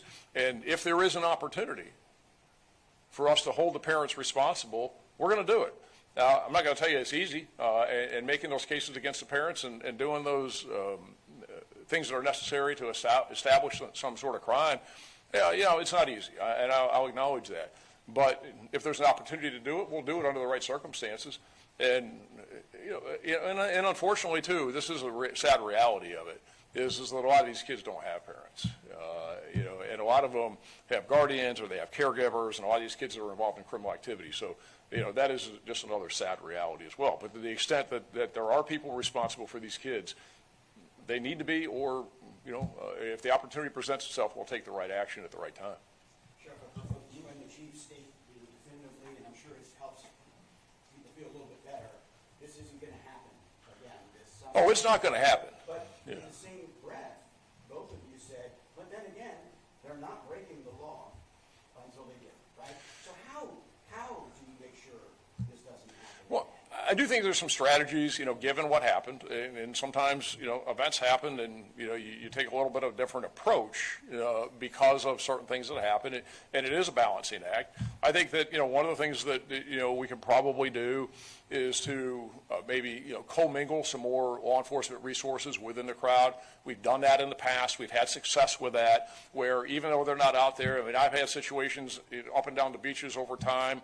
We had one not that long ago down in Indian Shores. We've had them in other places throughout the county, and a heavy presence, but we commingle them out there, and that's something that is successful. And you got so many cops out there, and they're commingled when they're out on the beach, and they're doing the different things, and even if they're out there playing football or whatever is that it sends a clear message to them, and it does act as a deterrent. So there are some things that we can employ that we can try, and they've had success in the past, that are not enforcement. Now, there have been a couple posts circulating online regarding a possible team takeover in Clearwater Beach for June 10th. Is your team aware of that? Are you prepared to respond if something were to happen again? I'll let Chief Wallach address it, but I think we've answered that clearly, yes. We are aware of it, and as he said, we got information yesterday that there was a pop-up event scheduled for 4 o'clock yesterday afternoon. I think that there was as many cops out there as there was tourists or anybody else. And we will have a strong presence again this weekend because there is some information about it. So, but yeah, 100%. We're on top of it. We've also, the thing I didn't mention this, but people be aware is that we have invested in some new software for social media monitoring that will help us have a wider scope of what we are seeing that's out there. And that new software, as we're beginning to implement that now, will help us identify more of these things probably more quickly. Last question. Real quick, you just mentioned it a little bit there, but I was going to ask this beforehand. It seems like this battle is just as much on social media as it is on the streets when it comes to law enforcement and stopping this, right? You just mentioned new software. Tell us about how police enforcement in general has changed dramatically because of social media and how you really have to increase your efforts there just as much as patrolling the streets. Well, I think the best answer is 30 years ago, you and I would talk and have a conversation back and forth, or we'd pass a note to each other. Now I post something on social media, it's shared with you, it's shared with 13 others, and they share it with 300 others. So from a simple one-to-one exchange goes to a 1,300, 1,400, 2,000, whatever it is. And everybody nowadays, or in some fashion, is a social media influencer. So everybody's taken that. TikTok, social media, Instagram, Facebook. You're increasing your patrols on social media. Threat management monitors social media, and also we have other varieties. Every officer is outfitted with a body camera. There's license plate reader cameras. There's a variety of tactics. The sheriff's office was down yesterday. We had them commingle, like the sheriff mentioned, with our Clearwater Police Department officers. Everyone's outfitted with a body camera. We're good. Thank you all. Thank you. That's a news conference wrapping up in Clearwater, where we heard from the police deputy chief, from the Pinellas County Sheriff as well, talking about how they are working to prevent things like this from happening again. Also talking about the arrest of a 16-year-old who is now facing charges in connection with that shooting at the event on Sunday in Clearwater Beach. Let me give you a live look right now in Orlando. We expect to hear from Governor DeSantis, a number of other officials speaking shortly. That news conference scheduled for 12:30. Again, this is going to be Governor DeSantis, Kevin Guthrie, the Executive Director of the Florida Division of Emergency Management, a number of other officials who are going to be speaking in Orlando at the Hyatt Regency Grand Cypress Resort. We're going to take a quick break right now here on Fox 35 News Plus, but we'll be right back.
You're watching Fox 35 News Plus, streaming on Fox Local.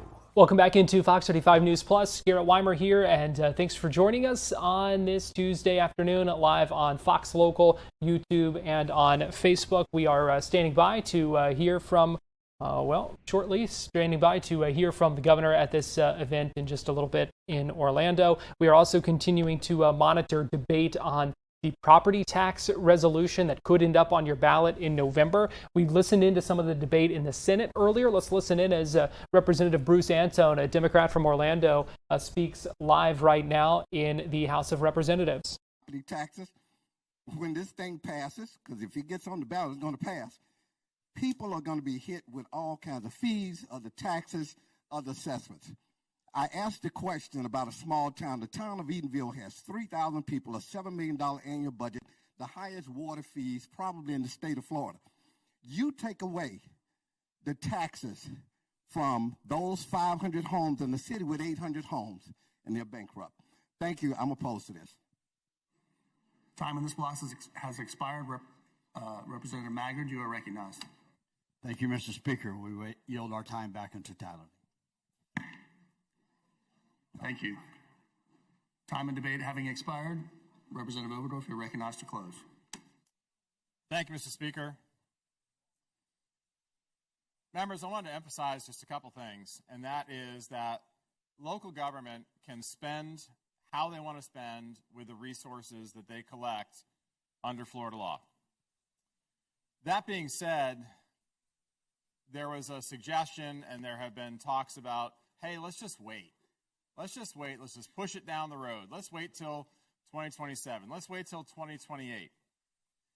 Well, I want to look at overall here in 2025, the just value of properties in the state of Florida is $5.394 trillion. $5.394 trillion. In Homestead, $1.186 trillion is the taxable value. Non-Homestead, $2.104 trillion are the values that are available for taxation. This is an incredible amount of money, and we have seen every single year our property tax collections, our ad valorem, go up and up and up and up. Just over the last 5 years, property tax has averaged an increase of 9.14% annually. This outpaces so many metrics. This includes personal income growth at only 6.09%, population growth at 1.589%, and single-family home prices at 8.53%. Overall ad valorem taxation is increasing at a rate that we have never seen here in the state of Florida. It is outpacing. We talk about affordability. We can't afford this. We can't afford the continued rise over and over and over again. We're going to hit $60 billion this year in ad valorem taxes.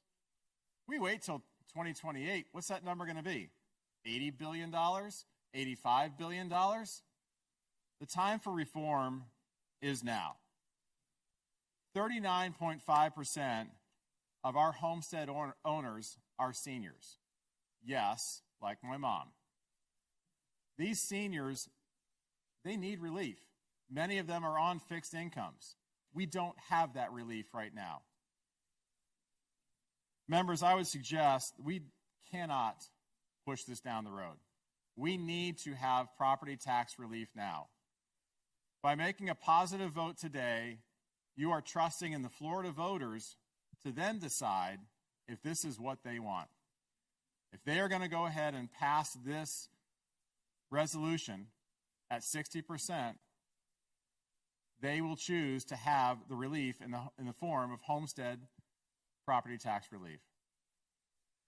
Members, we have done a lot of work in the House over the last year and a half in property tax discussions, and we have had a tremendous amount of proposals from our members. I applaud Speaker Perez in allowing this House to do the work, allowing this House to do the research. While the product before us is from the executive branch and it is from the governor, it does not undermine in any way the work that this House has done. We will see what the voters choose to have come the fall, but for now, I ask for your favorable support in order to send this to the voters and give favorable tax relief to our citizens. Thank you, and with that, I close. The question now occurs on final passage of committee substitute for House Joint Resolution 1F. The clerk will unlock the machine, and the members will proceed to vote. Have all members voted? Have all members voted? The clerk will lock the machine and announce the vote. 75 yeas, 26 nays, Mr. Speaker. Show the bill passes. Read the next bill. By State Affairs Committee and Representative Overdorf, CS House Bill 3F, a bill to be entitled an act relating to property tax administration. Representative Overdorf, you're recognized to explain the bill. Thank you, Mr. Speaker. Members, the Governor's House Bill 3F revises the calculation of the maximum millage rate a local government can levy with a simple majority vote to remove the adjustment based on the prior year's maximum millage levy and the adjustments for changes in So a vote on the first resolution there, and now moving on to a second bill that is being considered right now. That first one was the resolution. That would be the vote on the amendment. This next one is a bill that kind of changes some things with processes moving forward. So the Senate still debating things right now on that resolution in their chamber. Let me give you a live look there right now, and we'll continue to monitor things in that chamber this afternoon. Right now, we're going to take a quick break here on Fox 35 News Plus, but we'll be right back.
You're watching Fox 35 News Plus, streaming on Fox Local. Welcome back into Fox 35 News Plus. Garrett Weimer here. Thanks for joining us. We are tracking breaking news this afternoon out of Lake County, where we have learned of the arrest of a suspect in connection with a homicide case out of May of last year. I am pleased to be joined this afternoon by Sergeant James Vachon, who is with the Lake County Sheriff's Office. Sergeant Vachon, we appreciate you joining us here today on Fox 35 News Plus. That's a pleasure. So first of all, just what can you tell us about this arrest and this what we know about this suspect? Sure. It was May 2nd of last year. The body of Monica Islam was found along the side of the road. It was quickly determined to be a homicide. Through investigative means, we found that her brother-in-law and her husband had had a domestic violence incident with her back in 2024. Her husband fled the country, and her brother-in-law was determined to be very nearby the area where her body was located. So investigation concluded that he had committed this homicide. He was picked up by federal authorities in New York shortly after and has been in federal immigration custody for the last year, and we just got him back over the weekend. And so how did the pieces come together on this, Sergeant Vachon? Can you kind of walk us through how you were able to identify this suspect and that led to these charges? Well, sure. Due to the previous incident, it gave us somewhere to start. Just data from cell phones and electronic records placed him very near where her body was located, right about the time she was believed to have been murdered. And also, some of her blood and a bullet casing was found in his car, and that pretty much wrapped it up. The bullet casing was Monica's cause of death from that believed to be from that shooting and from that bullet? Yes, she was shot in the head. A concerning case. Talk to us about the process to bring this suspect back. I know you said he has been in federal custody, but is now here in Lake County and is going to face justice here. What is that process like? Why is that something that did take a while for him to be coming back here to Lake County to face these charges? Oh, sure. He was. We knew that he fled the area pretty quickly after the homicide. We were able to get in touch with the U.S. Marshal's office that tracked him down in New York City. They took him into custody under a federal immigration warrant where he had re-entered the country illegally. So for the last year, he's been in federal custody answering to those charges. Once that was completed, we were able to bring him back.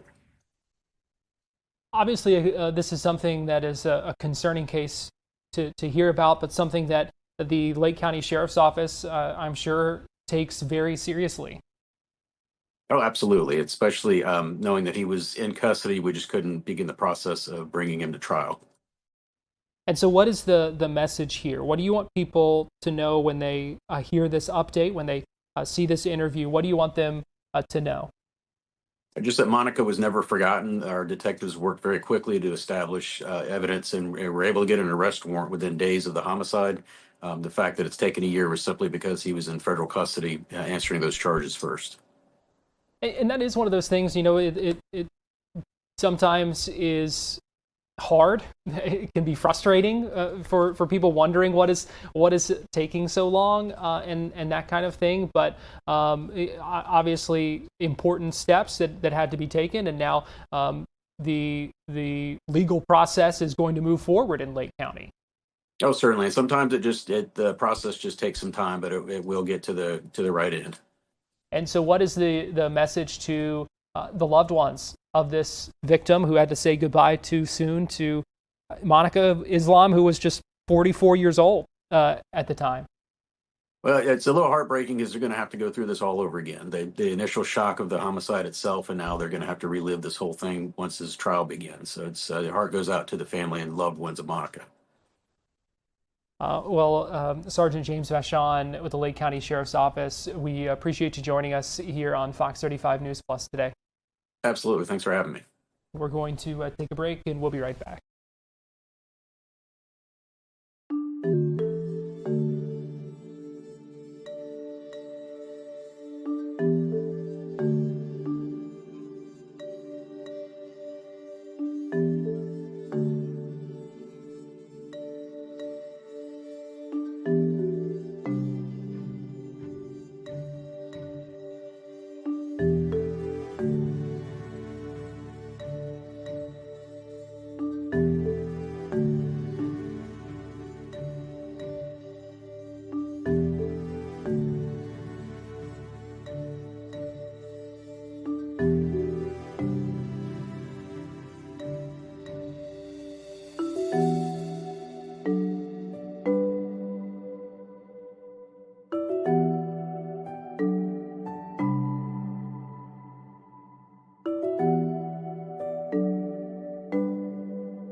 watching Fox 35 News Plus, streaming on Fox Local. Welcome back into Fox 35 News Plus. Garrett Weimer here. Thanks for joining us on this Tuesday afternoon. Let me give you a live look right now in Orlando, where we are expecting to hear from Governor Ron DeSantis, a number of other officials here any minute now.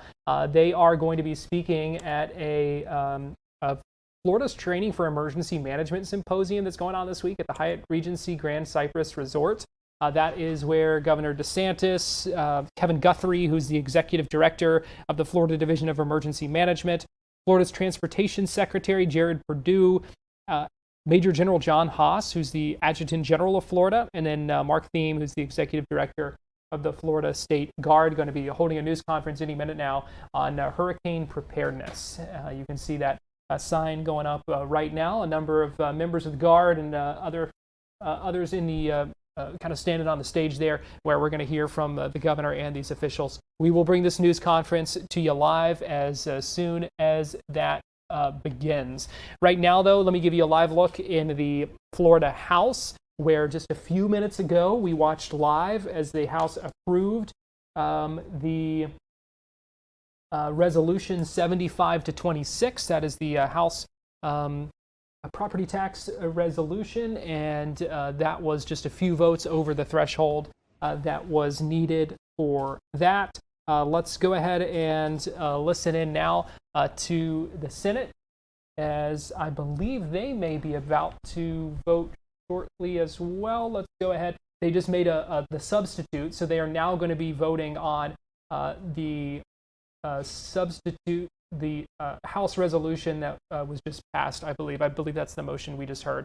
So we'll go ahead and listen in live right now as the Senate prepares to vote as well. Of the state constitution, to revise the limitation on annual assessment increases for specified real property, to increase the homestead exemption, to provide a limitation on the use of ad valorem taxes levied by counties and municipalities, and to provide an effective date.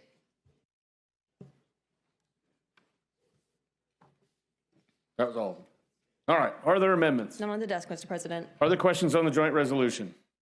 Senator 39th, Senator Avila moves the joint resolution be read a third time. All those in favor of the motion to read the joint resolution a third time say yay. Yay. All those opposed, no. Show the motion adopted. Please read the joint resolution a third time.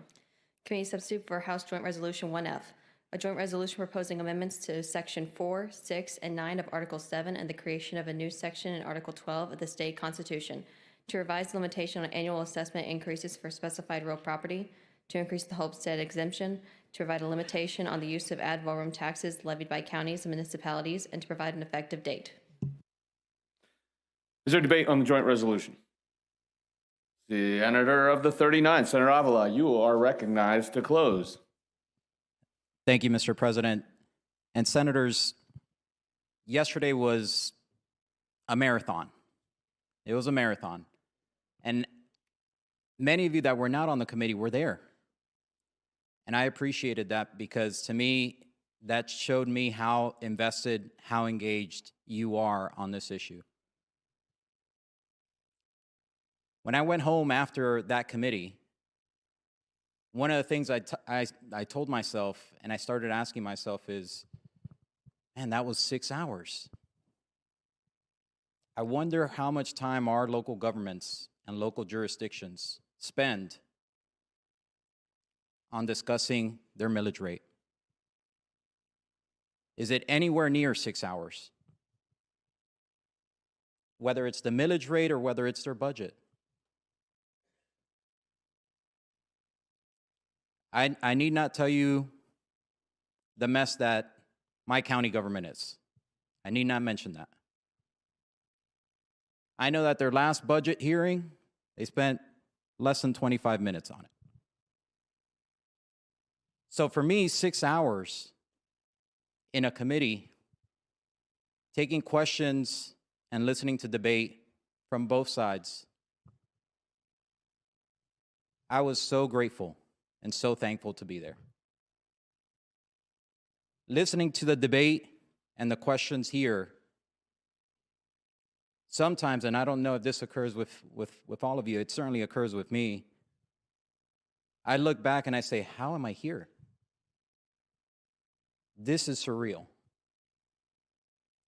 being here with the best and the brightest that our residents in the state of Florida have sent to Tallahassee to advocate for them.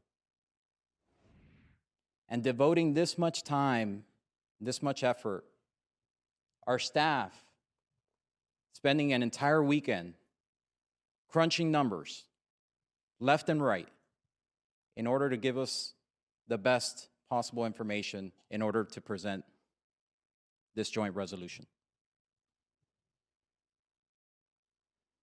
One of the things that I've heard throughout this conversation is this is absolutely unprecedented. It's never been done before. That could not be any further from the truth.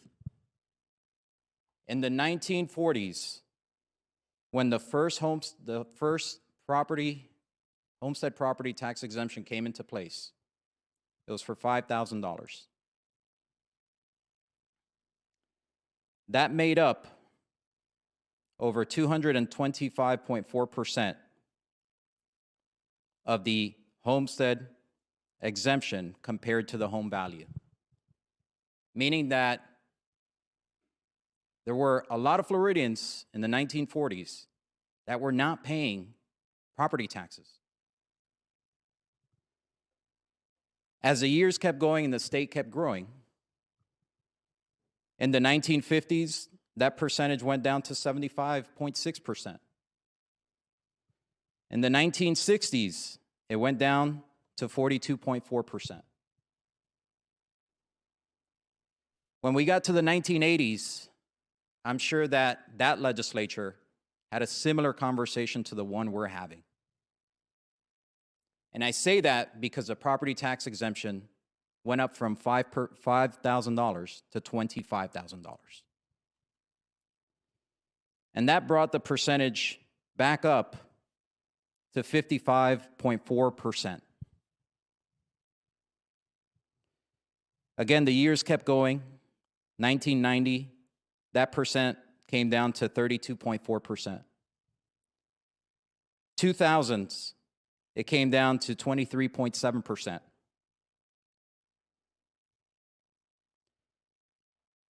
In the 2010 years, the legislature at that time must have had a similar conversation to the one we're having, because that's when the additional $25,000 homestead exemption came into place.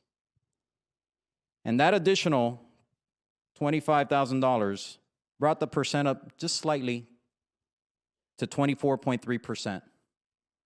Fast forward a number of years to present day, and we're well under 16%. 16% is what our residents are saving with regards to their taxes with the homestead property tax exemptions we have right now in place. So when I hear that this is absolutely unprecedented, as I mentioned before, it cannot be any further from the truth. This legislature has certainly done a lot and prioritized spending and made tough decisions throughout the years. Just in the last 5 years, this legislature and those before it, in those 5 years, have returned $5.5 billion to Florida taxpayers.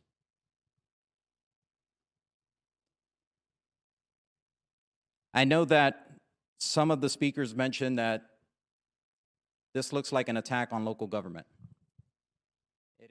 Votes continuing, or debate right now, closing on the bill. That's what's happening right now on the floor of the Florida Senate. We'll continue monitoring that and watch for that vote. I want to get you live right now as we're hearing from Executive Director of the Florida Division of Emergency Management and Governor Ron DeSantis talking about hurricane preparedness as they speak live this afternoon in Orlando.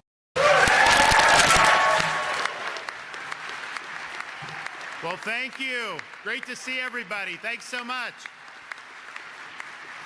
Hopefully we don't see some of you during the balance of the hurricane season. That'll mean that we didn't have it. You know, I'm kind of going into this one. On the one hand, I've never felt more confident about how great our folks, including our National Guard that are behind me, Kevin and his team, State Guard.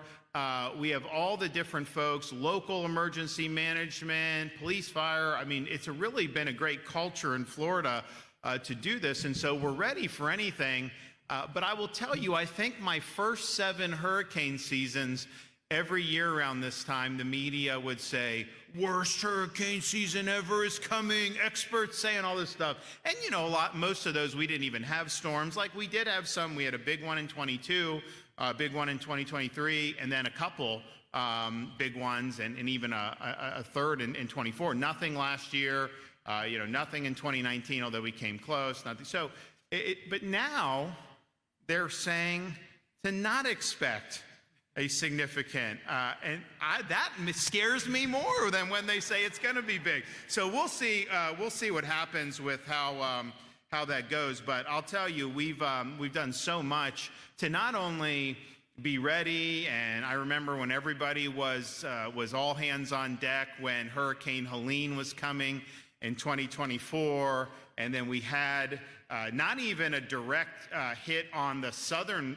west coast of Florida, but the surge was so bad that it was just doing, and then it made landfall in northern Florida, and it was like a huge thing, and we were working on that, and then Kevin comes, oh, there's another one, and so then we were worried. Everybody's just working nonstop, and it was basically like, you're running on Celsius at that point, and we had weeks and weeks straight where we were doing stuff. And it's just kind of the way you do it, and that's a huge part. But there's also planning that goes into getting to that go time. Like, yes, it's great to have the great quick response. It's great to set up. We have food and water that gets set up, different things. Gas. We had Helene didn't really, or Ian in 22 was massive, but it didn't really interrupt the fuel. So we had fuel ready. We didn't really need to use a lot of it. Well, then Milton disabled for a time Port of Tampa and Port Manatee. And so some of these gas stations weren't getting filled. And even though you're supposed to fill up and save a tank before the storm, it's not the way it always works. And so we set up all these little gas trucks, people coming in and getting gas. So we're happy to do all that stuff. But I think if you look at what we've done in terms of building the logistics center that we have in Central Florida, huge amount of stuff that goes around when you're preparing for these storms and you're dealing with these storms. I mean, I look at some of this stuff that's there. I think it's a very well-prepared operation, and that's something that's really good. And that's everything from the water to the tarps to this to that. Kevin knows all this stuff, but it's really significant. The generators, I mean, there's just so much that goes into it, and we've been really on the forefront of that. They also just started, and I was telling, they have in Tallahassee now a new emergency operations center. I haven't actually been there yet. I don't know if I should go take a look at it, whether that'll be a good sign or a bad sign, or how that will press our luck going forward. Maybe I'll just wait, and then if hurricane season ends with nothing, I'll take a little tour of it sometime in November just for kind of kicks. But nevertheless, we have that infrastructure that's now there that's going to allow us to respond. The one in Tallahassee was not actually fully hurricane-proof. It was, I think if you got to a Cat 3, people were scared of doing that. Now, maybe it's Tallahassee's inland, and so it wouldn't get to that, but I don't know. But now this one is like impenetrable. The operations are going to continue no matter what and what we do. I just want to say, though, as much as when I became governor, we said, okay, hurricanes is what we have to respond to. We've got to be great on emergency. And we have obviously have had a lot of great people through many years, particularly at the local level, that have done a lot of great stuff, our state and all this stuff. So it's not like we were writing on a blank slate, but we're like, power's got to be quicker. This has got to be done. So we laid out a number of things to do, and we've done it. But being good at emergency management, being good in crisis response, is not only applicable to storms. So you remember during COVID, and a lot of people during the summer of 2021 getting Delta virus. I had all these monoclonal antibodies that I had asked for. So we set up these clinics, makeshift clinics, monoclonal antibody in Jacksonville. You go in, you get it, and honestly, it was curing people. People are very thankful about that even to this day. But we were setting up clinics, and when there was a demand, within like 24, 48 hours, we're doing another clinic. When you had the October 7th attack in Israel, we had a lot of college students from Florida over there, other Floridians, and they had nowhere to go. So we, through Division of Emergency Management, led rescue operations, and we were able to bring back, I think we brought back like 1,700 people from Israel in October of 2023. It got to the point where when the Iran-Israel war started in June of 2025, we had people over there, some of our citizens from Florida. The airport got shut down. It was tough. We were the first ones they called. They didn't even try to work through the feds or anything else. They called the state of Florida, and then we were able to do it again. And we got certainly hundreds of people out through Jordan. We got over 1,000 out, boats through Cyprus. And that was another situation where these are folks that were able to be helped as a result of that. We've also helped with the processing for people who are here illegally. And some of these people, had they been released and it had not been for what Kevin and his folks were able to stand up, absolutely you would have had more people that would have been victimized. All you got to do is look at some of the records and the backgrounds. And so that happened very, very quickly. And on it goes. The Surfside tragedy. I remember hearing 3 in the morning, I get woken up one morning saying that we had a partial condominium collapse in South Florida. Now, look, I don't know. I was thinking maybe some porches fell in or whatever. And then by the time I kind of, okay, we're going to get over there, that was a massive collapse, something like the likes we've really never seen before, certainly for a residential tower. And yet we were there supporting the operations of the rescue and a lot of other stuff having to do with helping the families. But that was something that you're just on for. So it's multifaceted in terms of emergency response in the state of Florida. I think it should be true elsewhere. It probably is in many places, but I don't think there's any place in America where you've had emergency response efficient, impactful, applied in such a wide variety of subject matter. And those are important skills, and many of you are responsible for those skills, and I'm proud that we have that in the state of Florida. So we are here today for an announcement. Well, one, we'll talk a little bit about getting ready for hurricane season, but most people have heard that. We have an announcement here about creating this new CORE program, is what we're calling it. And it is the Coalition for Operational Readiness in Education. And what this is an education initiative to be able to create a pipeline for young people to be able to go in the field of emergency management and disaster response. This has been something that Kevin has been working on for a long time. It's going to absolutely be vital in bolstering our workforce, not just here in Florida. And it's a big workforce need. And sometimes you have these storms, and it'll be Kevin and me will be out there on the TV out of Tallahassee. And yes, we've got a lot of people in Tallahassee working, but all the locals have emergency response. You have a lot of people that work in these various agencies down there. So it's a lot of personnel overall who are involved in this field. We want to make sure that we're creating that pipeline. So this is bringing together the Florida Division of Emergency Management, Florida Department of Education, Florida Commerce, higher education institutions, and private sector partners to build this stronger workforce pipeline. Listening in live to Governor DeSantis speak right now, talking about hurricane preparedness in this new program. I do want to break in, though, and to give you the breaking news in case you missed it in the corner. The Senate just approved the property tax cut amendment.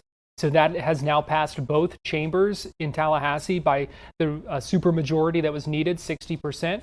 So that means that will now head to voters to vote on their ballots in November. That measure also would require 60% of the vote to pass and amend the Constitution to expand that homestead exemption to $250,000 immediately, and some of those other provisions that we've been tracking. So we are following that breaking news this afternoon out of Tallahassee. Meanwhile, we'll go ahead and listen back in as Governor DeSantis speaks live right now in Orlando.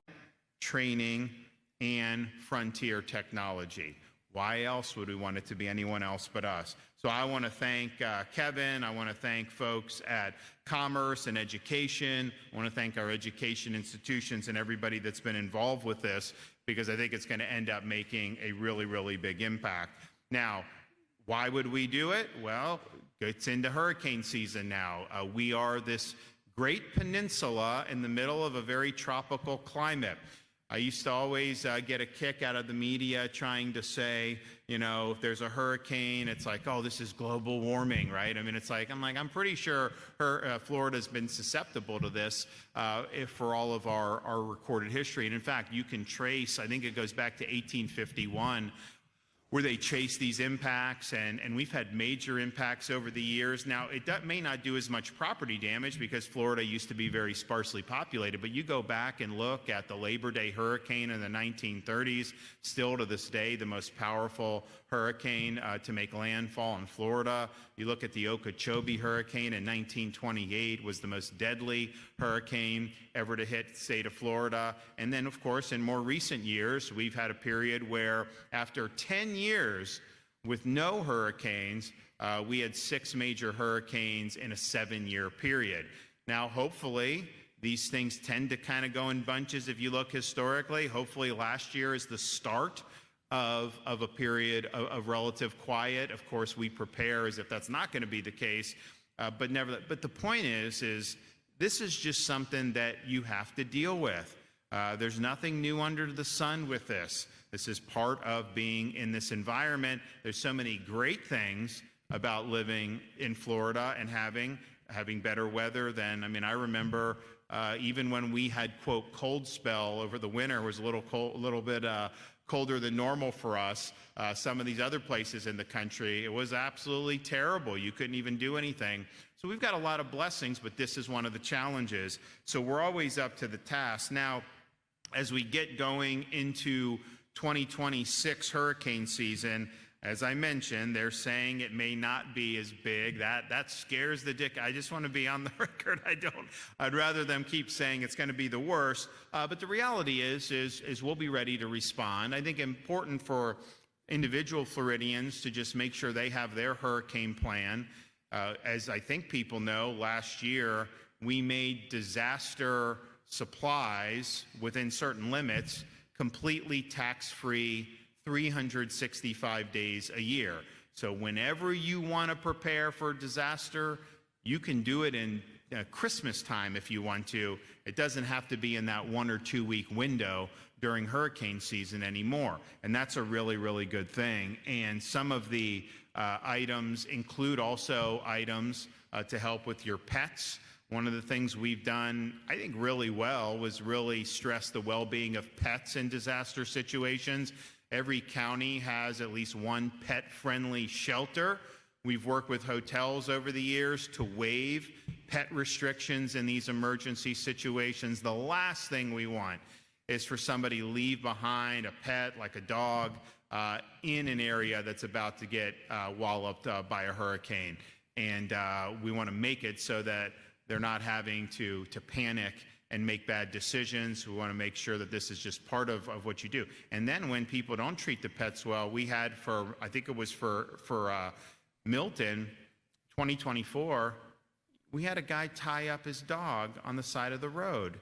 And, the rain was coming, that it was kind of starting to rise. And so this poor dog is there, probably would have ended up drowning. Fortunately, we have a highway patrol trooper who saw the dog, was able to rescue the dog. Eventually, we've got the dog adopted and named it Trooper.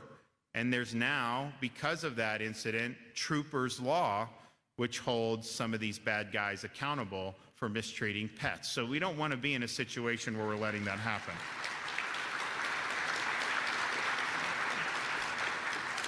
So some of the things that are tax-free, portable generators, tarps, smoke detectors, alarms, fire extinguishers, carbon monoxide detectors, portable radios, less than, I think, $50, and many, many more. And I would just encourage everybody in Florida to just be prepared. We say, I mean, they used to say, what, 3 days of prep, and now we've extended that. We want you to have a week's worth of stuff. We've done a really good job of when these storms hit, as soon as they pass, we've got emergency responders for safety and health and rescues. Utility crews go barreling in to put the power back on. I mean, you've never seen, we probably in the last, three major hurricanes in Florida, you've probably had 10 to 15 million power restorations, and probably the cumulative time it took to do 10 or 15 is less than what it would usually take in any one storm in the past. So there's a lot of great things having to do with that. And we've been able to roll in water. We were able to roll in rations. We're able to roll in these things where people can go in, and we call them pods, a point of distribution. You go in with your car and you get stuff. Now, you're supposed to have 72 hours of stuff before you would need a pod.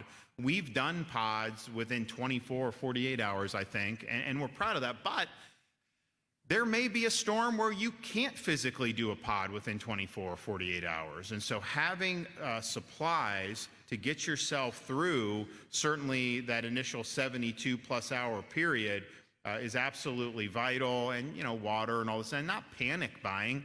Sometimes if you start to see people panic buying the gas and everything like that, and it creates problems. But just knowing that you need to have some stuff there, and then being able to govern accordingly.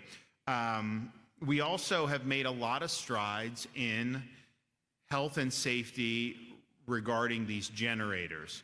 It used to be you'd come and people would run the generators in their homes, and we'd have people die in these storms. And we were very strong on messaging on that. Kevin has been very strong on that.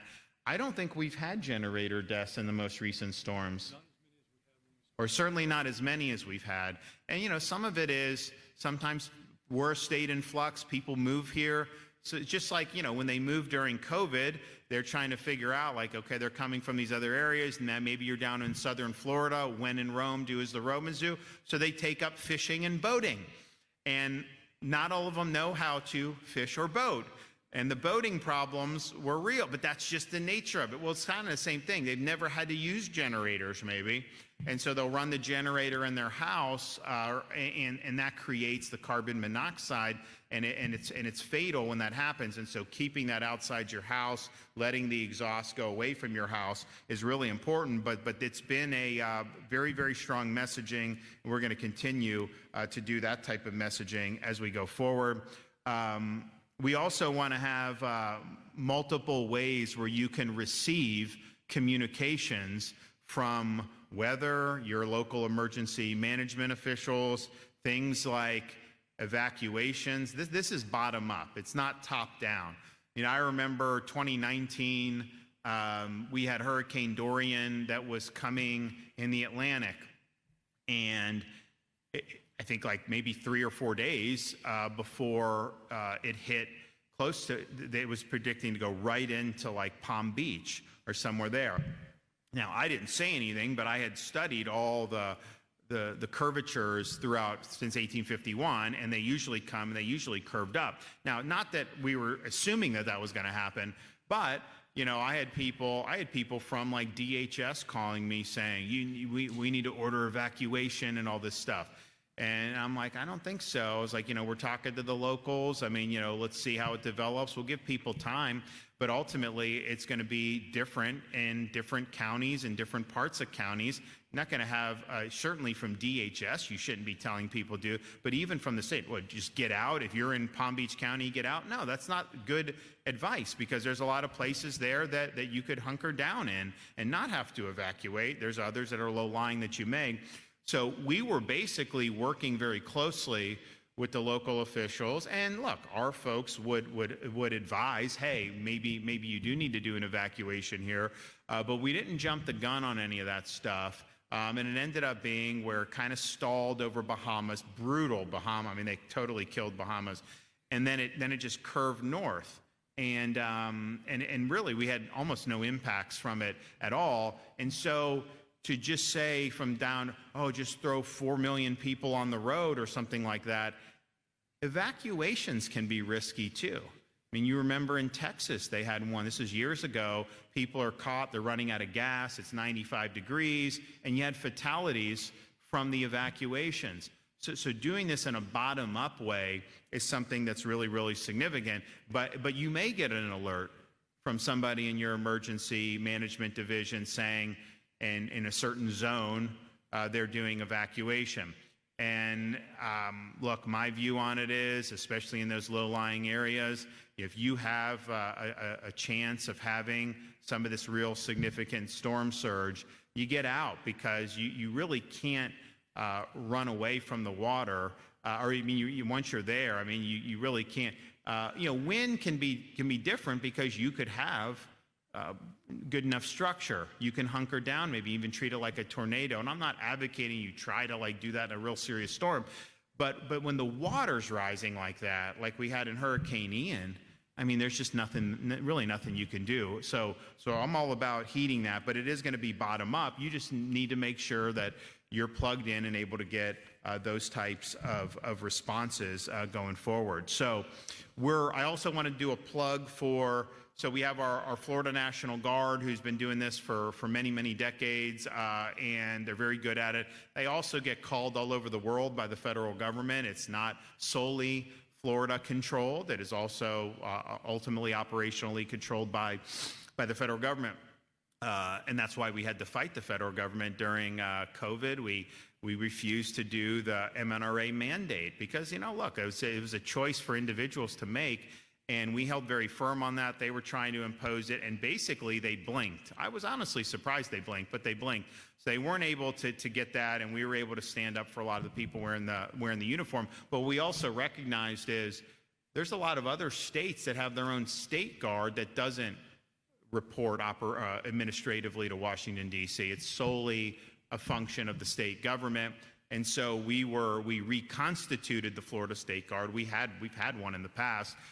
To basically help be a force multiplier in these types of emergency situations. And I guess it's probably been 3 or 4 years where they've been kind of out and about, and they've gotten better every hurricane season. In 2024, when we had Helene, it came through, did a lot of storm surge around the West Coast, and then hit the Big Bend of Florida, which it did do some significant damage, but that is a more rural stretch of Florida, so the overall property damage there was just less than if it hit someplace there. There was rescues that were done, everything, but within 24 hours, there was damage, but things were stabilized. The power was on, and 95% of the power was restored. I mean, it was a pretty quick thing for that initial response. Well, it kept going to Georgia, to North Carolina. And so you're in this place in Western North Carolina where things are just going haywire, and there really wasn't any significant response to that. Now, Western North Carolina in kind of the summertime, even though this was the tail end of hurricane season, it was probably the middle of hurricane season. I think it was late September. We have a lot of Florida people there.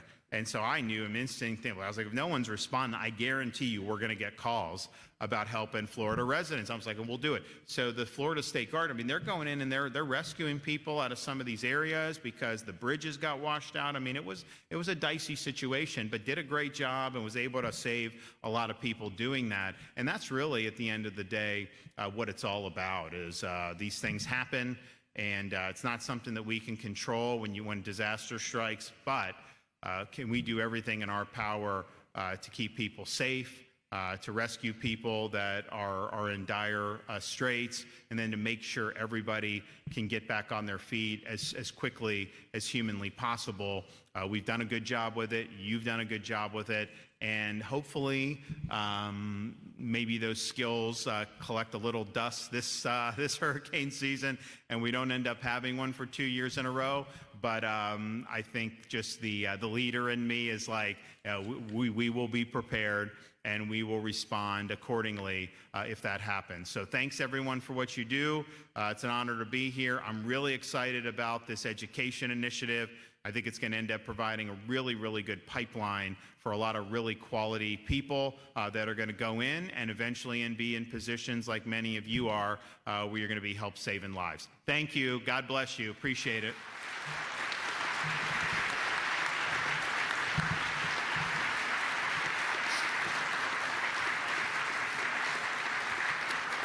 Governor DeSantis wrapping up his remarks to that symposium that's going on in Orlando, talking about hurricane preparedness. We're going to take a quick break here on Fox 35 News Plus, but we will be right back after this. Lord Rob Ash.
You're watching Fox 35 News Plus, streaming on Fox Local. Welcome back into Fox 35 News Plus. Let's listen in at the White House as Dr. Oz, who is the administrator of the Centers for Medicare and Medicaid Services, is speaking right now, giving this press briefing, talking about health care and a number of other things there.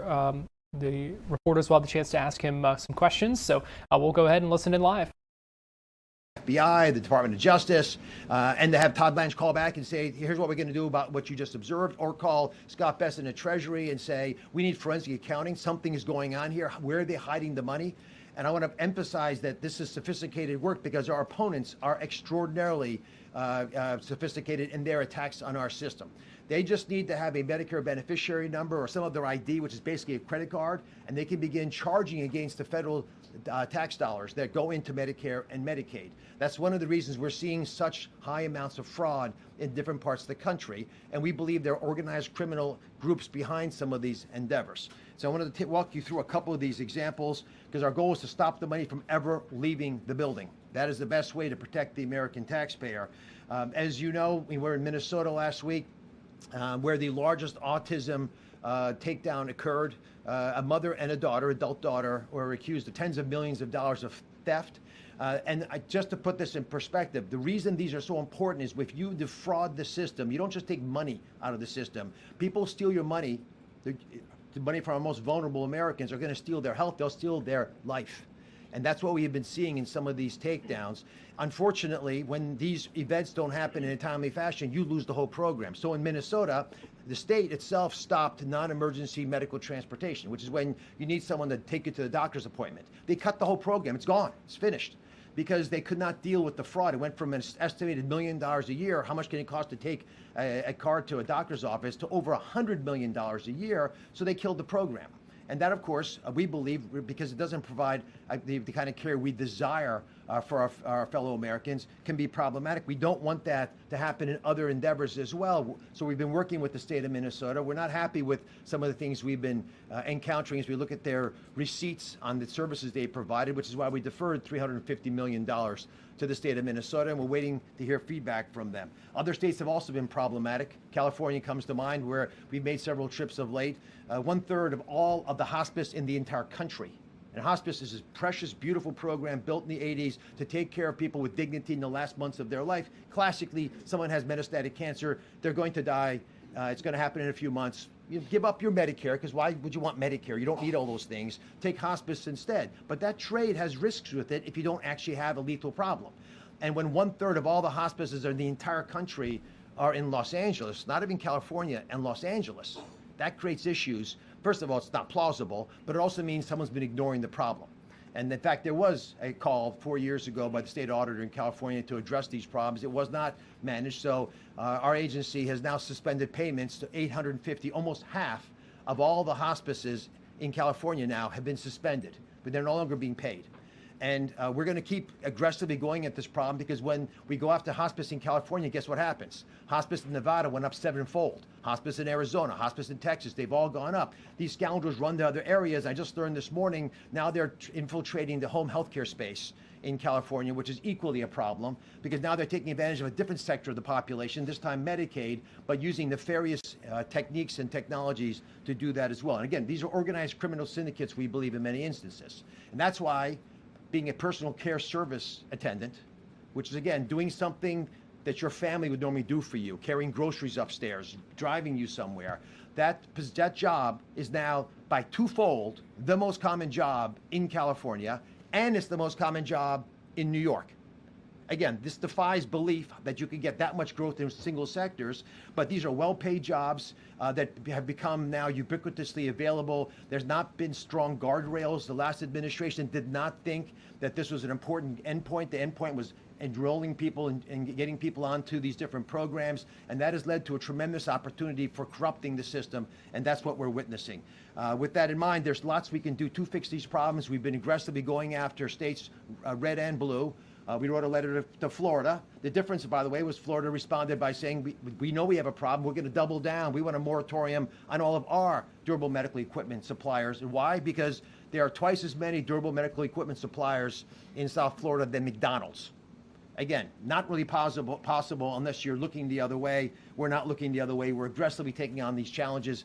And I'm going to reemphasize something that I'm hoping everyone appreciates. But if you're defrauding our most vulnerable citizens in America, do not walk away from this threat. Run away from us, because we're coming after you. All right. I've got. Give me 1 second. I was actually given a cheat sheet, which you all know I got. Shelby, the new media. Take it away. Thanks. I actually wanted to ask about that nationwide moratorium. Industry groups are really concerned about growth and employment getting hurt if that moratorium expands beyond 6 months. Would you rule out an extension of that moratorium, or do you expect that it's going to be expanded? I'm not going to rule out an extension. We have been talking to industry groups about these moratoria. In fact, just as for everybody watching, all of you as well, we benefit from whistleblowers. Our most important whistleblowers have been members of industry who know the game, know how you can cheat it if you're unethical, and they point out to us when these problems occur. So we do not want to hurt the folks who are earnestly involved in hospice, in durable medical equipment suppliers, personal care services. They're good people in these businesses, but we're going to slow down the growth of these sectors till we can get our arms around the problem, because it is of massive magnitude to us. When we go to, let's go over here. Go ahead. Dr. Oz, thank you so much. Kara Castronova from Lindell TV with two important questions that the American people voted for and care deeply about. Many Americans fear our future administration could reinstate COVID-era vaccine mandates through Medicare and Medicaid funding. Would you support and create reforms to prevent that from happening again? What can you do during your remaining time at CMS to ensure Americans are never forced to choose between their jobs and a forced vaccination? Well, the president talked about this a bit on Friday. with an executive order that desires to provide states with better science to be able to make educated decisions. It is an embarrassment that during COVID we allowed ideology and fear to dictate healthcare policy. Many clinicians at the time couldn't understand where these ideas were coming from. It certainly soured the American people on the trust that their government had historically had in recommending public policy efforts. The president argues, and he's right, and Secretary Kennedy strongly believes we need gold standard science. We need that science to be able to help families make better decisions for themselves and state governments, because these are state-driven issues usually, especially mandates, to make those decisions more wisely. If we can do this in the right way, it will be very empowering, because who loves children the most? Their parents. No matter what we might say, they're the ones who need to have the information. They should have the ability to make the wisest choices for their kids, not based in fear, but based in science. Stephen. One more on nursing homes, Dr. Oz, if you don't mind. Let me go one at a time. If you ask multiple questions, I'm only going to answer one anyway, so we'll come back. I promise. I talk quickly. Go ahead. Dr. Oz, thank you. And I actually have two, but we'll see what you like. I'll answer one. Pick one. Well, the first is on most favored nations, the policy. I was hoping that you could explain why the administration thinks it's important to pass legislation codifying these deals. Is the fear that a future president might walk away, and what you make of the congressional pushback? And also on my tragedy derived from Kratom, President Trump has expressed interest. Can you describe the debate within the administration on that? Let me answer the first one, because there's not a big debate on the second one. The reality around the most favored nation drug pricing is the president has dealt with the entire problem for this administration. But these contracts expire after this administration is done. So like so many things the president's trying to do, he's trying to set it up for the next administration so that they don't have to fight the same battle. Now, it's going to be difficult for pharmaceutical companies to pull back. But we still believe it makes sense for Congress to codify what we've been able to achieve, because it's been so helpful. Think about the $600 billion of savings to the average American over the next 10 years. It's just a massive number that they voluntarily, sort of, gave back because the president went after them and said, you've got to deal with this problem. And by the way, when we knocked on the door of these pharmaceutical company leaders, you know what they said? We knew one day you'd come for us.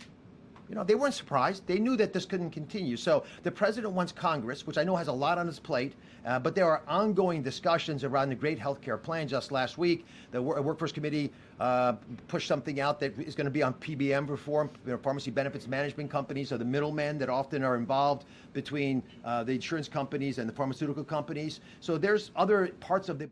Dr. Oz speaking live right now at the White House, answering some questions from reporters. Let's take a quick break here on Fox 35 News Plus, and we'll be right back.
watching Fox 35 News Plus, streaming on Fox Local.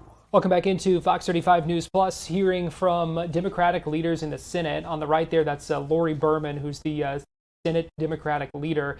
You're also seeing LaVon Bracey Davis, Democrat from Ocoee, who is speaking alongside her as well. So let's go ahead and listen in as we're seeing some reaction from Democrats, and we also expect to hear from the House Speaker, Republican Danny Perez, coming up in just a few minutes as well. Obviously coming in the moments after lawmakers voted to send the property tax cut bill or amendment to voters this November.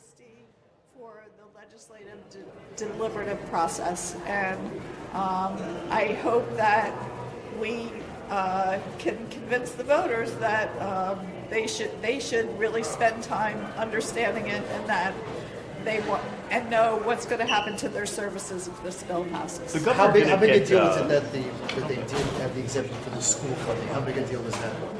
That was a great thing, and I'm really happy that we did do the exception for school funding. I'm not sure how it will all work out, because once you take one group out, then somebody else is going to be hurt, probably our public safety officers, but at least we did protect some of the school funding. And I think you wanted to talk about that issue. Yeah, and I'm not really sure that schools are totally out of the fire quite yet. I mean, I am concerned with all of the things as it relates to public education. And we already, in Orange County, I've already had 7 schools to close this last year. So I don't think we're out of the woods. We're thankful for the amendment, but I think this was, overall, we should have presented a better product to the voters, period. We should have put more time in. We should have done the research. As we mentioned today on the floor, we've wasted a lot of time this session. And if we really wanted to do some reform, we should have put the time in, put the sweat equity in, so that we can give the voters a good product. I agree with some of the arguments today that let the voters decide, but let the voters decide on a good product that has been well thought out. And today we missed the mark. Do you feel like there's going to be enough time to convince voters to see things your way? Because obviously the fight just is kind of getting started.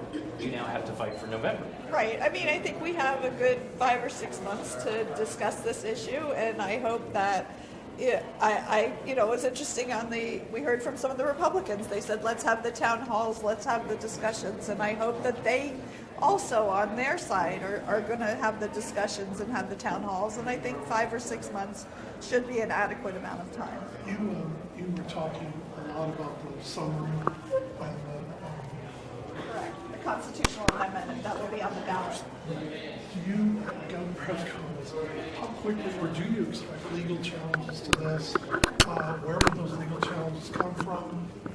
Can you kind of what your expectations are? We understand that when there's a citizens initiative, there is an automatic review process by the Supreme Court. When there is a amendment put forth by the legislature, that is not automatic. It only happens if somebody challenges it. I would love to see somebody challenge it. As you know, I filed to amend the title yesterday. I think the title by itself is very, very misleading, and I think there's a lot of things in the language of the bill saying that we're going to cover the cost of services. That's also very misleading. There's no dedicated funding sources for when a city or county has a shortfall. So I hope that somebody does take up the mantle and bring it to the Supreme Court. I'm not sure how the court will rule. Unfortunately, they haven't ruled in our favor in the last few cases. Well, Senator, I wanted to ask, this is also a high bar to meet in November of 60% of approval. How are you, what is the plan, or is there a plan? I'm sure there are citizens advocacy groups that will be going around and trying to do editorials and op-eds and maybe having town halls. Last time it was done in 2018, they tried to raise the amount and they only got 58%. Yeah. So how do you go talk to voters about the concerns it could have for local governments without seeming like you're going against voters who are struggling with an affordability crisis and want tax relief? I mean, I think we do it the way we just did it here in this chamber, where we pointed out that there is a big affordability crisis. We have offered alternatives. We have offered a cap on property insurance. We have offered a gas sales tax. We've offered things to make it easier for first-time home buyers. We want there to be more affordability in the state. But this is not an affordability. This doesn't do anything for affordability. It's just a switch about where your taxes are going to be paid to and how you're going to get your services. Senator, what does this mean for those millions of renters in this state who want to eventually achieve that goal of becoming a homeowner? If this passes in November, what will this mean for all the renters here in the city? First of all, as it relates to renters, nothing that we did today will help renters, right? Nothing that we did today will help them. And we know that we have over 3 million renters. So this is going to be devastating for them. And I understand not just the renters, but what we did today that we're not talking enough about is we are helping businesses, and we are helping businesses with this tax break when it's supposed to be just for homeowners. But quite honestly, even if you own a second home, you're going to do a lot better now because we've reduced that tax cap. And so it seems like we're giving out bonuses and giving out great things to a whole lot of people, but the people that need to have the break, which is the Floridians that are in the immediate affordability crisis. That including homeowners, but also renters that it seems like we've forgotten in this conversation. They've lost the plot. Leader, why do you think Governor DeSantis didn't get exactly what he wanted? I think that it's interesting you heard Senator Wright say he came here to kill the bill. I think he didn't get what he wanted because the whole proposal had major problems and that the only way they could get it to pass was after they addressed some of those issues. What do the next few months look like for you as you campaign against this thing? You know, we'll be holding town halls, we'll be meeting with citizens, we'll be meeting with our counties and our and we'll just be, and like I said, we'll write op-eds, we'll write editorials, we'll try and get the word out what the impact of this amendment is so that the voters know. And if I could add to that, I think our cities, our counties, our municipalities, our commissioners, our councilmen, and even our senators and representatives have a responsibility. We need to make sure that as we leave Tallahassee, we're educating now. That we're likely not coming back for any more special sessions, I don't know, Leader. And so now we really need to put our sneakers on and make sure, especially those that don't have upcoming elections, we need to be making sure that we are educating the public on what this means. I get, dangling that carrot of you get $2,000 perhaps back, that makes you feel good, especially when you're in the middle of an affordability crisis. But we need to make sure that we're also sharing what the adverse effects of that. I think Leader Berman talked about, this website that talks about what you can get, but it doesn't talk about, the bad things that happen as a result of this bill. So I think we have a responsibility, our cities, our mayors, our commissioners, you all also have a responsibility to educate on how this can affect you. Could this make home ownership harder for those who do not have a home? I understand homeowners are the beneficiary of this, but I don't own a home. Absolutely. It's interesting. When I bought my house at 26 years old, it was kind of the American dream, and it was, I paid a down payment and what have you. They're saying the average age now to buy a house is in the 40s, right? And so 26-year-olds and Gen Zs are not able to buy houses anymore. And so I think today we've made it just a little bit harder. There was really no talk of the possibilities of how local governments are really able to raise money in other ways from those owners. Right, and we did ask the question, could they still have fees? And they can do some fees, and it is a problem. Local governments are going to be choked by this bill, and it's going to really, impact very badly on local governments. So for instance, just to make it So, we were even talking at I play tennis on a city tennis court. They could raise the fees for what it costs to play tennis there. They could put a fee in for you to go to a city park. They can do pretty much anything they want. There's no absolute restrictions in the bill saying that you can't have any other fees. And I worry about that we're going to, if you want to be sprayed for mosquitoes in your neighborhood, they can charge a fee for a mosquito district to come spray your neighborhood. And I really worry that this is a switch, that you're not getting a tax break, you're just going to end up paying for it through other fees. Thank you. Thanks, y'all.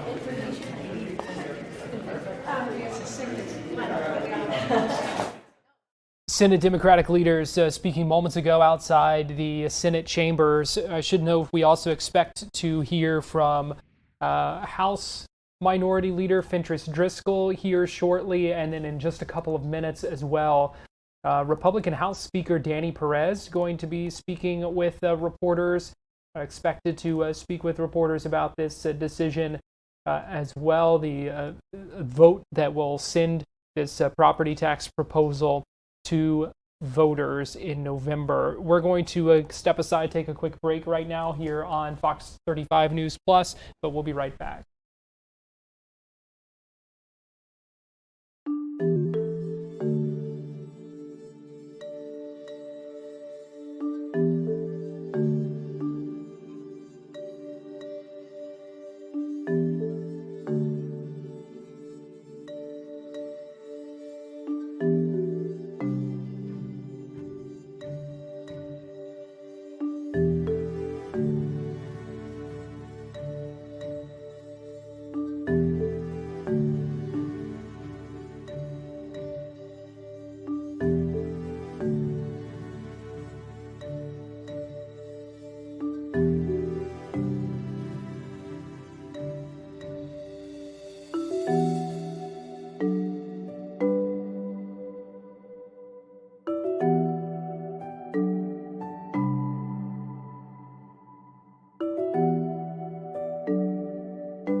You're watching Fox 35 News Plus, streaming on Fox Local.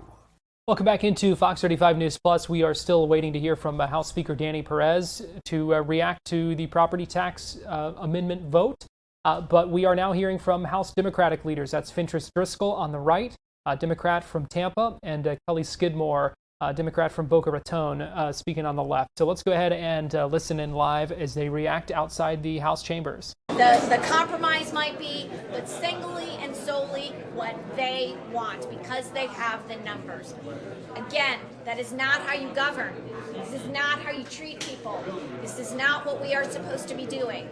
This amendment that we are going to put on the ballot is a lie. It is a fabrication. It is a false narrative that we are giving to our residents. We are going to charge them more money, and we are not telling them the truth with this amendment.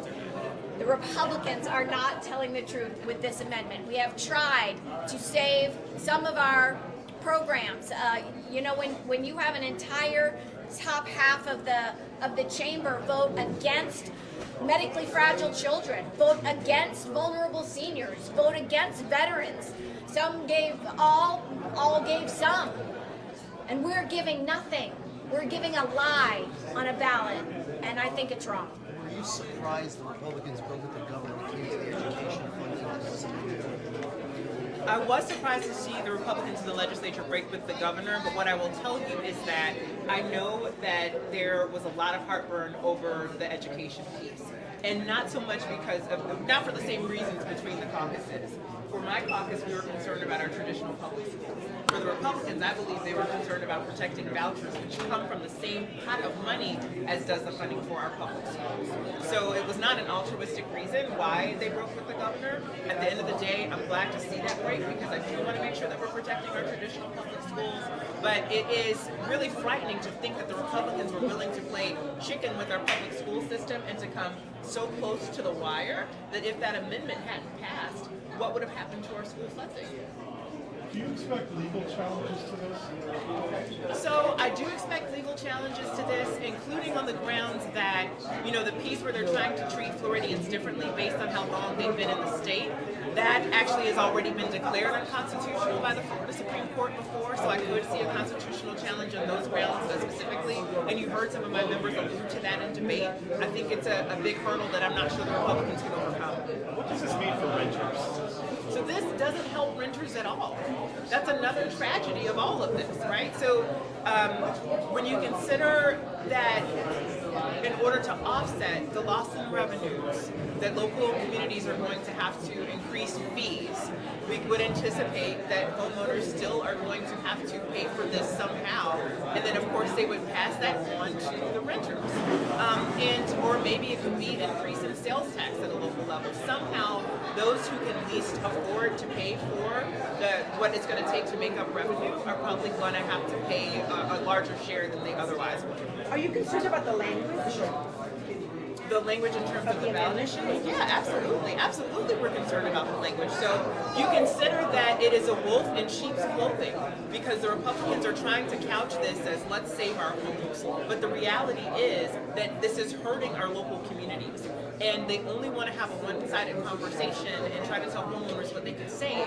But the problem is the Republicans, the governor, the Republicans, and the legislature. Continuing to hear from House Democrats there, but I want to get you to the Speaker's office right outside it, where we are now hearing reaction from House Speaker Danny Perez. Putting forth this property tax reform, the governor is going to immediately claim victory for this. Yeah, look, I think the victory potentially is for Floridians that have homestead exemptions that could increase up to $250,000 over 2 years. I mean, those are the true victors, assuming that this were to pass in November. Remember, the House had multiple proposals that we passed through committees and on the floor months ago. And part of it was Representative Busada, who had a $200,000 homestead exemption, which we were always willing to increase. You see the caps on the assessed values of homes that aren't homestead. I mean, we had addressed many of these issues during session. We are very proud to pass a product, an HJR, alongside the Senate that will eventually give the voters the opportunity to vote in favor or in opposition of in November. And that really is the win. The win here is that we trust our voters. We have smart voters in Florida. We have educated voters, and they're going to have the opportunity to either vote this up or vote this down and on the ballot in November. Why was it important to break with the governor in terms of the education funding to keep the property taxes for schools and the voucher program?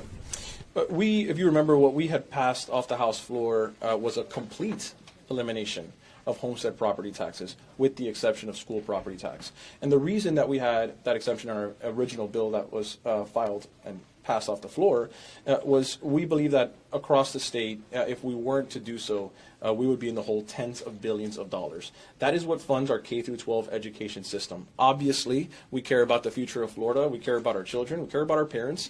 And we wanted to make sure that if this were to pass in November, our K through 12 system wouldn't be in a deficit. And it's not just about the K through 12 system. It's the state of Florida as a whole. It's the legislature. We have done a good job in the House, and specifically the House, of lowering the budget 2 years in a row, voluntarily, not because of a recession. First time that's ever happened in the history of the state of Florida. And that happened because we decided that we were going to do the right thing, even if it was difficult. The tough decision is usually very difficult. And 120 members got together and made that decision. That's why in the future, the state of Florida is going to be in a better position than we found it. The K through 12 issue was a part of that whole. There would have been billions of dollars that future legislatures are going to have to decide where they were going to get it from and if they had to raise taxes or not. We made that decision easier for them. The answer to that should be no. Mr. Speaker, I've got to get this out of the way. Is the new title Mr. Ambassador? No. The title, at least from here until November, probably is still Speaker. It's been an honor to be nominated to be the U.S. Ambassador to Brazil, of course. It's very humbling that the President of the United States would entrust me with that nomination. I'm sure there's a process over the next several months that will take place for this nomination to eventually be confirmed. What that looks like, I have no idea. But for now, we're focused on making sure today that we completed a good product for our voters to be proud of in November. And we did so alongside the Senate. I'm proud of that product, and I think the membership deserves a lot of credit for that. 60% is a high threshold for this on the November ballot. If, say, voters don't approve it, do you feel like this would have been a wasted effort? There is no wasted effort. It's like no conversation is ever a bad conversation. No opportunity is ever a bad opportunity. I think what we're really doing here is we're entrusting our voters. And if the voters decide in November by less than 60% that this is what they wanted or not to do, then we trust that was the right decision. I think our constituents many times wish that they could have more of a say in government, just across the board. This is an important issue. It's property taxes. No one wants taxes. The details of how to come to a final product has been a long road. But I'm proud of the opportunity that we are giving the voters by letting them decide if this is something that's going to come to fruition or not. And if it doesn't, I am still going to say that this was the right decision, that we produced a good product, and that I would do it all over again. And if it does pass, I'm going to feel the exact same way. Question back. I noticed that the governor, if I could switch gears, the governor and the attorney general have been carping on you on social media about not starting impeachment proceedings on a couple of judges here in the state, including one here in Leon County. Can you just comment briefly about why you have not kind of taken up that call? I'm not a big social media guy, but I'll take your word at face value. If that's something that they're calling for, future legislatures can make that decision. Mr. Speaker, in the Senate at least there was a lot of conversation about Miami-Dade and Miami-Dade's misuse of funds, misspending. They say this bill wasn't motivated only by Miami-Dade, but that certainly seemed to be a talking point. I'm curious how you respond to that, and if for you, does this solve some of the kind of local qualms? I'm sure there is some amount of wasteful spending in Miami-Dade County. I'm also sure that there's some sort of wasteful spending in the other 66 counties. I know for a fact there was wasteful spending in the state of Florida. That's why we looked at ourselves in the mirror and lowered our budget 2 years in a row. Local governments are now going to have to do the same thing, and they should. And they shouldn't run from that. That's not a negative. I think it's a positive that sometimes, you do have to open up your cupboard and see if the bag of chips are expired or not. That's essentially what local government is about to do. Some people still want to eat the bag of expired chips, like some of the guys here in the front that scoffed at that. But I don't. I don't want to eat the expired bag of chips, and so I toss them out the window. We've done that in the budget here at the state. And we said that in our speeches over the last 2 years. We said we were going to lead and that we were going to look at ourselves in the mirror and say, what can we do to be an example to local governments on what they should be doing? If and when this proposal passes, yes, local governments will have to be in a position to make those tough decisions on how they are going to be able to balance their budget. Why spend just 24 hours, discussing, debating, vetting this thing? That's a great question, probably for the governor. We've been willing to have this conversation for months. I think the governor deserves a lot of credit for bringing up this conversation, this topic, almost 2 years ago. And we've been willing to have this conversation since then. And if this conversation could have happened during the 60 days of session, that would have been something that the House was open to. And I think we showed for that, obviously. We put up a select committee. We had the proposals run through the process. That was never reciprocated by our friends in the Senate, and it wasn't held to high regard by the governor, for lack of a better term. But we would have had this conversation a long time ago for as long as anyone wanted to. But obviously there's, 3 legs to the stool, and we were the only ones that were willing to do that. Time this week on it, right? You could have gone to Wednesday, could have gone till next week, right? I mean, you could have, potentially, you could have done all kinds of things, right, this week. Yeah, we did. I mean, look, we wanted to make sure that it went through the committee process and that the members had their chance to file amendments and ask questions. We did that, and again, here on the floor. And if you saw, there were, Democrats filed multiple amendments to our bill. They put us on the board, and they did their thing, by the way, as they should have. They are elected. They are one, just the way I am one, and I'm glad that they had that opportunity, and we ended up concluding it with a favorable vote by a majority of the House. Was the governor's office threatening member vetoes? Was the governor's office threatening your members with potential vetoes of the projects? I haven't heard that. No, I wanted to ask you real quick about the homestead exemption and ambassadorships. There's a provision in the tax bill that you all passed that basically allows someone who gets named to an ambassadorship to retain their homestead exemption. Just kind of curious how that came to be in the House and how long you've had conversations with the White House about this position. Never had a conversation with the White House about this policy that was in the tax package. It is not limited to ambassadorships, so that's incorrect. But I didn't say it was limited. Yeah, you did. You said ambassadors. That's incorrect as well. And 3, I think this is a moment to tip your hat to the President of the United States, recognizing that there is a significant amount of talent, myself excluded, in Florida, and he is appointing people across the world in different roles, not just ambassadorships, Gary. And I want to make sure that because someone is making a decision to serve their country humbly and in an honorable manner, that their homestead property all of a sudden isn't relinquished. And so this was something that was in the books well before, obviously, the nomination. And no, there was no conjunction with the White House on the policy and the ambassadorship. On that note, Thank you guys very much. It's been an honor. Take care. Do you speak Portuguese? House Speaker Danny Perez taking some questions from reporters there as we continue to see a lot of reaction from Tallahassee over this property tax proposed amendment that you will now get the chance to vote on coming up in November. So just a couple of highlights here, just in case you didn't catch it there. This would increase the homestead exemption from $50,000 now to $150,000 in 2027, then up to $250,000 in 2028. Unlike the governor's plan, this exemption would not apply to school taxes, so that would not change. The school taxes would not change. It does include some additional limits and restrictions on what local governments can use tax revenue for when it comes to certain spending areas, limiting that to core services. That kinds of things. We also saw from a House analysis fiscal impact looking at this, saying that there would be a $4.6 billion loss of revenue in the first year. That's with that $150,000 exemption. And then in the next year, when it goes up to $250,000, it would be an $8.4 billion revenue reduction. So this passed the House and the Senate by the 60% that was required. This will now be something that goes on your ballot in November, and that will also require 60% of the vote. Nothing that requires a signature from the governor, so this is not a typical bill or anything like that.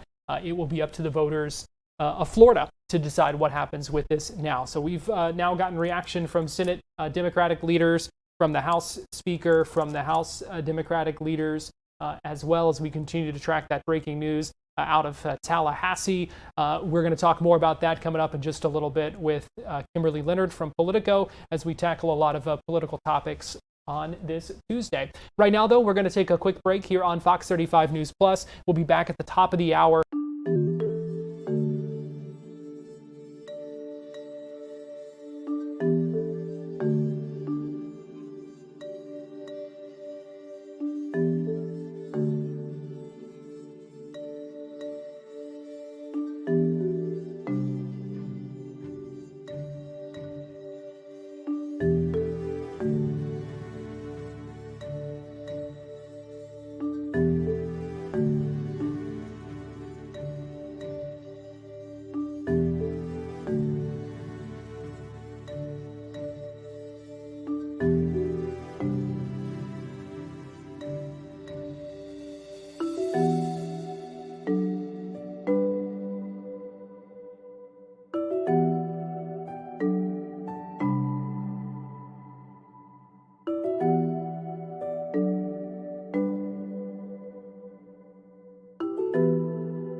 Florida Live starts now. Good afternoon to you. Welcome into Florida Live. I'm Garrett Weimer, and thanks for joining us on this Tuesday afternoon, live on Fox Local and on Fox 35 TV. If you're just joining us, I want to get you caught up because we're following a huge story out of Tallahassee today. Just in the last hour, both the House and the Senate voted to approve with the required supermajority this property tax cut that you will have now the chance to vote on in November. So this is a plan that would increase the homestead exemption to up to $250,000 by 2028. Governor says that would be a full property tax relief for about 60% of homesteaded property owners across the state of Florida. There are some restrictions on this. The exemption does not apply to school taxes, so you would still pay the school property taxes at the same level. But we've been listening to reaction from a number of different leaders in Tallahassee over the last 15 minutes or so. Those news conferences have wrapped up, but we will continue to follow up on this and talk with Politico coming up in just a few minutes about that and a number of other political topics as well. So that's the big story and something that you're going to have to vote on in November. You will hear much more about that in the time between now and then as well. We are also following up today on this tragic story out of Volusia County that we first brought you as breaking news yesterday, where a toll booth worker on a beach ramp in Daytona Beach Shores was hit and killed by a driver in a truck that they say just plowed into that toll booth. Following up on this today, we've got Fox 35's Chris Lindsay, who joins us live now via Zoom. And Chris, this is just such a sad story to hear about. We're learning some more about this victim as well. And here in just a little bit as well, we're also going to learn more about what happened. Yes, it's just a sad situation all the way around. At 3 o'clock, the sheriff's office will be providing some more details for us, so we'll get some more information about the timeline and other things like that. As a reminder, this happened yesterday afternoon on Don Lawton Avenue in Daytona Beach Shores. A woman named Tammy Jo Baker was working inside of the toll booth. On the left side of your screen there, you can see that toll booth laying on the ground. The sheriff says that a woman named Deanna Harrell allegedly sped through the intersection, hitting the toll booth, and then continued onto the shore. That is a video of detectives talking to Harold there, trying to get some more information about her. The truck she was in is there on your screen. It got stuck in the sand after the sheriff says she allegedly tried to take off, at which point witnesses and bystanders actually grabbed her out of the truck and held her until detectives and other law enforcement could get there. Now, earlier this morning, there was a vigil for the victim there. We got a chance to hear from her loved ones, friends, and her daughter as well.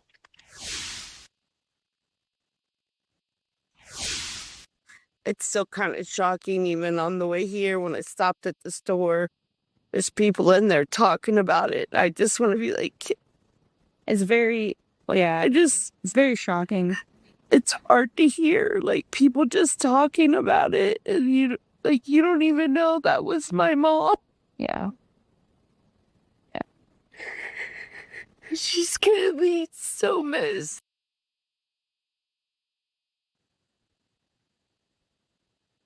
There are a lot of questions that have been left unanswered thus far, but we do know as they continue to look into this, Harold is being held under Florida's Baker Act right now. When this all started, one of the main things that they were looking into was she intoxicated or not? Yesterday, when I spoke with the sheriff, he said that when he walked up to the vehicle, he smelled a strong smell of alcohol, at which point he said that they were at some point going to test her blood to see if there were any intoxicants. It's unclear how this Florida Baker Act will impact that process, if that sort of deal will be delayed. But as of now, no charges have been filed as of yet while she's being held in custody.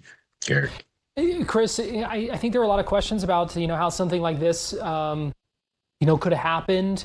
For those who may not be familiar with that kind of beach access point, just kind of give us the lay of the land there. I know that that beach ramp comes at the end of a bridge in Dunlawton Avenue, which is essentially what A1A. Just kind of give us a lay of the land there for those who may not be familiar kind of with the place where this happened. Yeah, so this is a direct approach that is across from the intersection of A1A and Dunlawton. So it's unclear exactly how fast she was going, but they believe at least 40 miles per hour. If you're coming off that bridge and going through this intersection, you are able to gain enough speed if you're going through that light.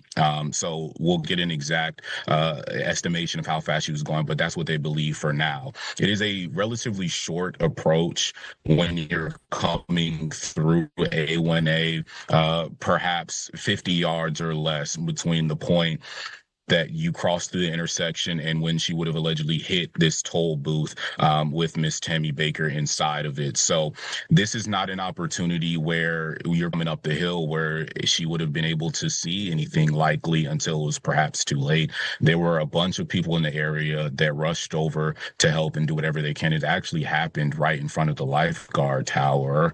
There were several lifeguards who came over and did CPR and did everything they could. But at that point, it was already too late. So there wasn't much time to make any sort of evasive movements or anything like that. Yeah, just such a sad situation. And just tell us again what we can expect to hear from the sheriff coming up around 3 o'clock. So they're going to give us a clearer idea of the timeline from yesterday. They've also mentioned some video of the crash that they're planning to show. Yesterday, the sheriff said that they were going to be taking a look at all the traffic cameras, surveillance footage in the area. So I imagine there will be some sort of combination of all those videos to give us a clear idea of what happened and when it happened. All right. Fox 35's Chris Lindsay joining us live via Zoom. And we appreciate you following up on this story with us today, Chris. Thank you. And we will live stream that news conference with Sheriff Chitwood. Again, that's at 3 o'clock, so you'll be able to watch that on our digital platforms, Fox Local, YouTube, and Facebook.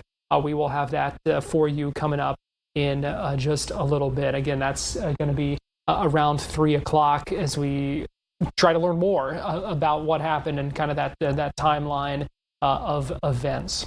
But we are going to take a break right now here on Florida Live. We still have a lot to get to over the next 50 minutes or so. So keep it right here on Fox Local and Fox 35, and we will be right back.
Welcome back into Florida Live. Garrett Weimer here. Thanks for joining us on this Tuesday afternoon. It's time now for our Tampa Connection, where we take a look at some of the big stories this afternoon in the Bay Area. And for that, we go to Fox 13 senior content producer Nancy Gay, who joins us live now. And Nancy, good afternoon. Good afternoon, Garrett. Well, yesterday we talked about how a teenager, a 17-year-old boy, was shot on Clearwater Beach on Sunday during what's being known as a teen takeover. And just a little while ago, the Clearwater Police Department, along with the Pinellas County Sheriff's Office, announced that they have made an arrest in that shooting. They have arrested a 16-year-old from Polk County. That 16-year-old is Noel Marsh III, and he was arrested Monday night at his home in Haines City. He is facing charges of attempted second-degree murder, discharging a firearm in public, and unlawful possession of a firearm by a minor. This shooting happened around 5:15 on Sunday on Clearwater Beach. Now, police say a 17-year-old boy was shot in the leg, arm, and chest following a fight between two groups who knew each other. That victim was taken to Orlando Health Bayfront Hospital with non-life-threatening injuries, and we are told that he is still in the hospital as of this afternoon. Investigators say that the groups had a dispute that started about a month ago in Winter Haven over social media and party-related rivalries. Detectives say Marsh refused to talk to them after his arrest, and they are still investigating how he got the gun. Now, authorities believe Marsh fired 7 times into the crowd, and police say the shooting happened during a planned social media gathering called a Link Up. Now, another 17-year-old from Brandon was also arrested after fleeing the scene. He is facing weapons and obstruction charges, but police say he was not the shooter. Clearwater police say they monitored social media before the event and had extra resources in place. Following rumors of another takeover on Monday, the police department increased its manpower and received assistance from the Pinellas County Sheriff's Office. Law enforcement officials emphasized that many of those involved traveled from outside Pinellas County, including Hillsborough and Polk counties. And Pinellas County Sheriff Bob Gualtieri and Clearwater Deputy Police Chief Michael Wallach both released strong statements warning that reckless and criminal behavior will not be tolerated, promising to protect the beach's reputation as a safe, family-friendly destination. Now, this teen takeover trend is also keeping other Bay Area agencies on high alert. Just last night, the Pasco County Sheriff's Office increased its presence in the Wesley Chapel area due to social media mentions of potential teen takeovers. Now, several juveniles were asked to leave a particular area, but no major incidents or arrests were reported there. And this follows a similar event in May where Tampa police arrested 22 people and seized 2 guns during a teen takeover at Curtis Hickson Park. Garrett? It's one of those things that is certainly a concerning trend, but we heard very strong words from the Pinellas County Sheriff, especially today, saying that this nonsense is not going to happen again there.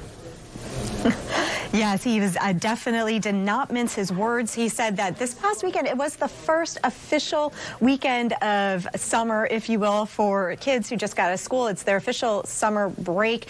And he said that this will be the last time something like this happens on Clearwater Beach.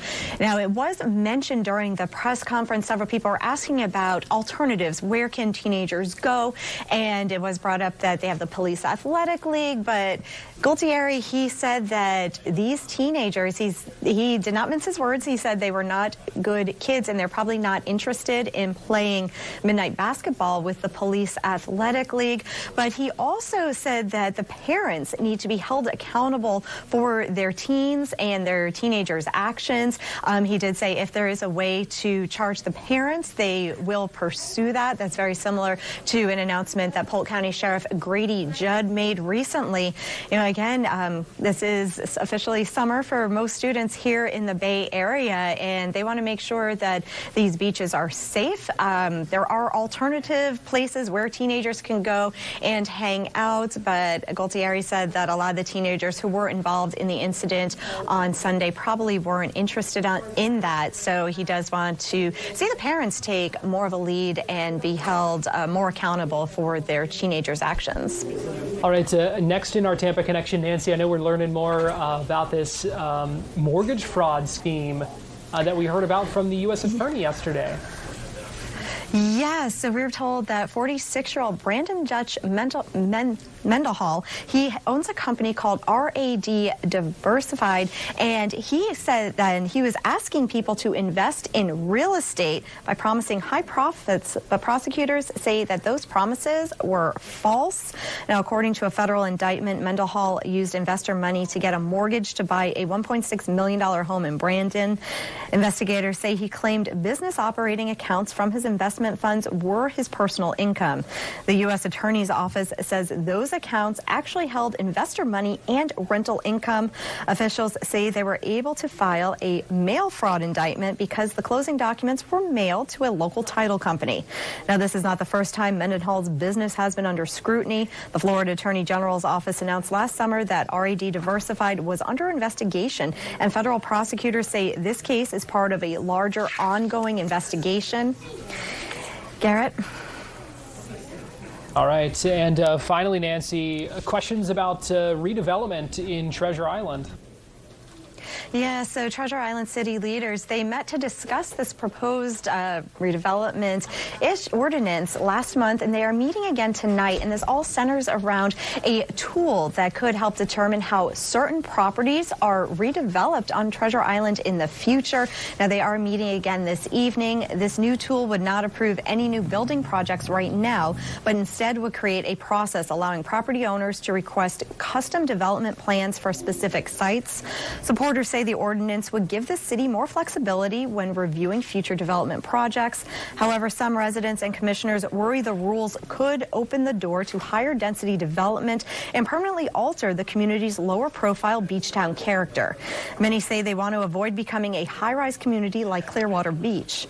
The debate over future development is being fueled in part by plans to rebuild the historic Thunderbird Beach Resort following hurricane damage. The current proposal will replace the 2- and 3-story hotel buildings with new 4-story resort featuring 184 rooms.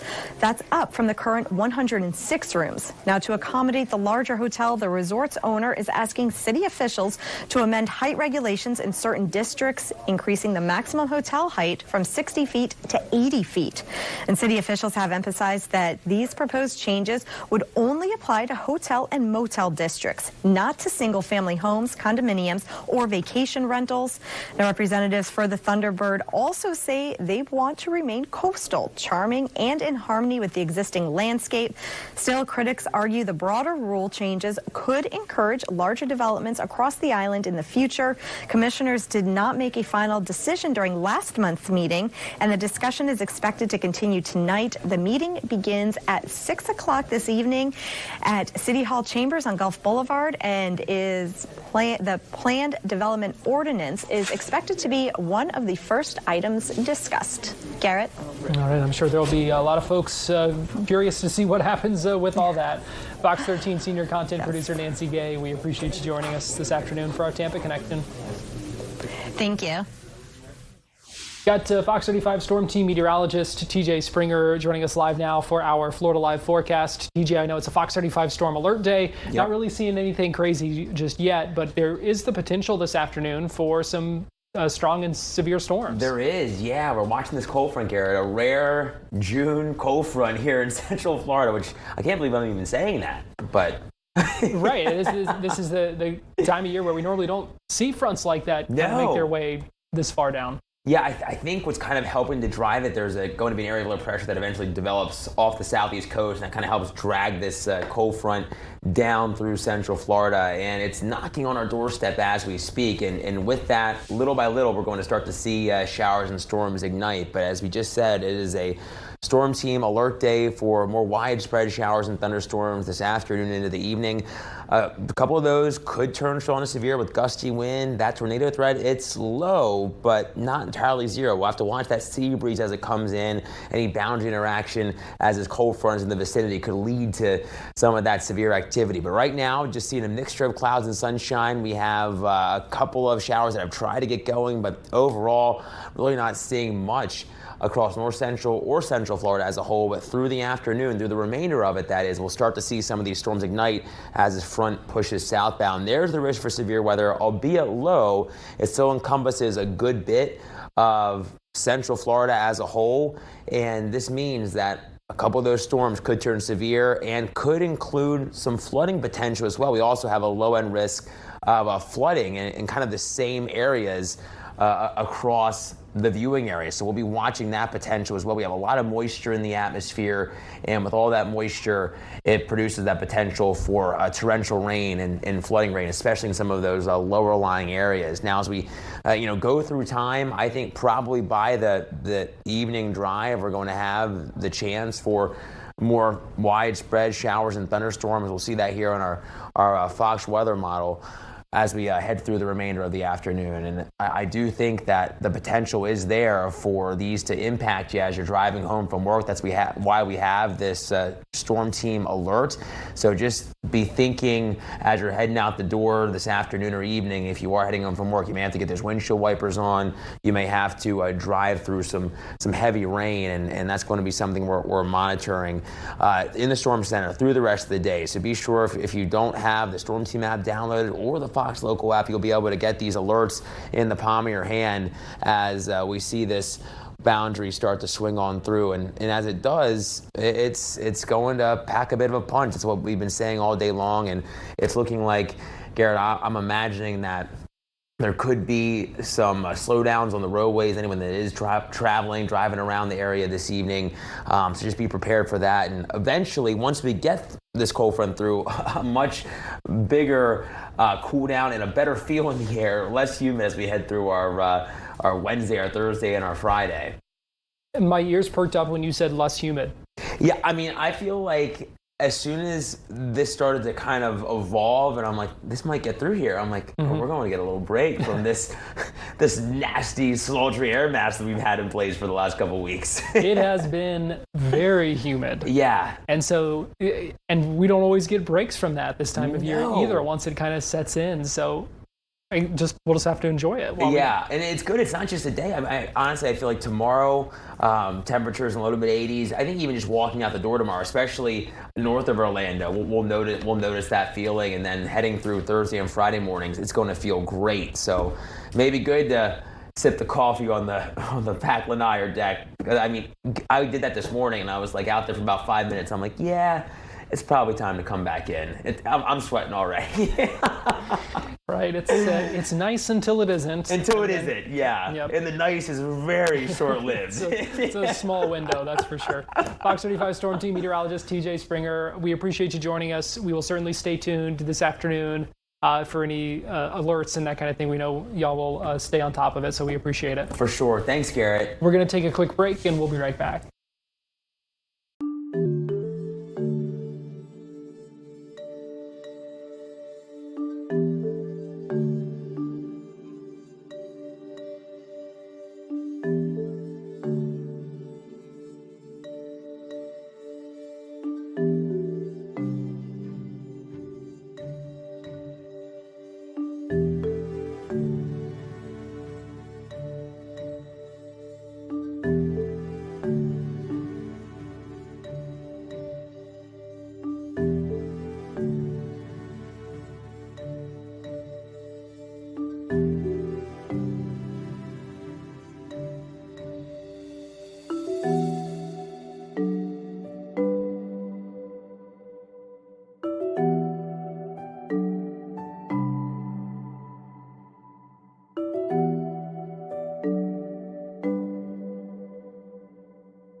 Welcome back into Florida Live. Garrett Weimer here, and thanks for joining us on this Tuesday afternoon, continuing to follow a lot of things happening when it comes to Florida politics. And so joining us live now to make sense of all of this, we have Kimberly Leonard, Politico reporter, Florida Playbook author, joining us live now via Zoom. Kimberly, we appreciate you joining us. How are you today?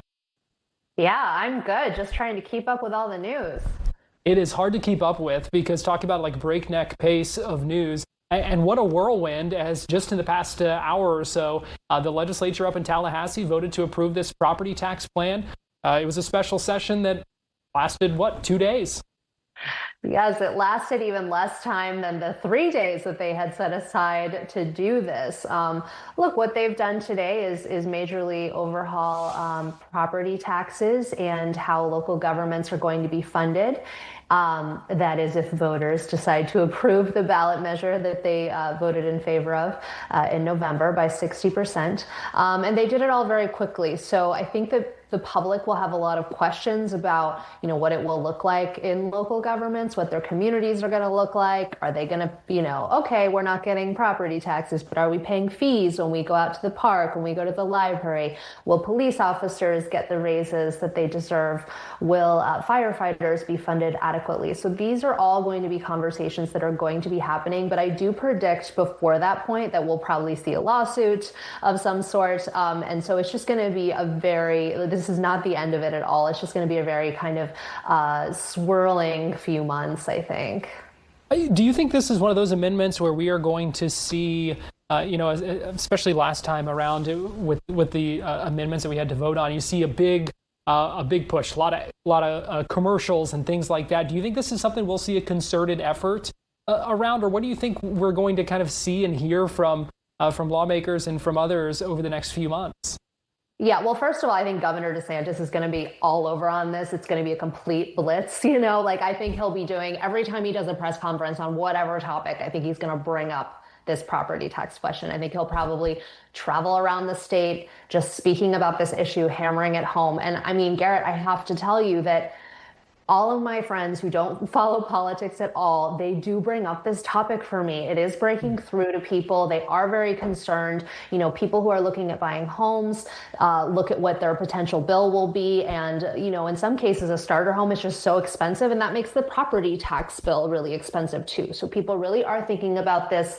And what was passed isn't as drastic as what the governor had actually called for. So maybe that could also help win people over. But I think one thing I don't have a lot of clarity on is what is going to be the opposition group and how much money are they going to be willing to spend? I mean, is it going to be the county coalitions that get together? Are they going to, just kind of put ads all over? What are they going to do? How do you counteract the governor's megaphone, because it is a huge megaphone?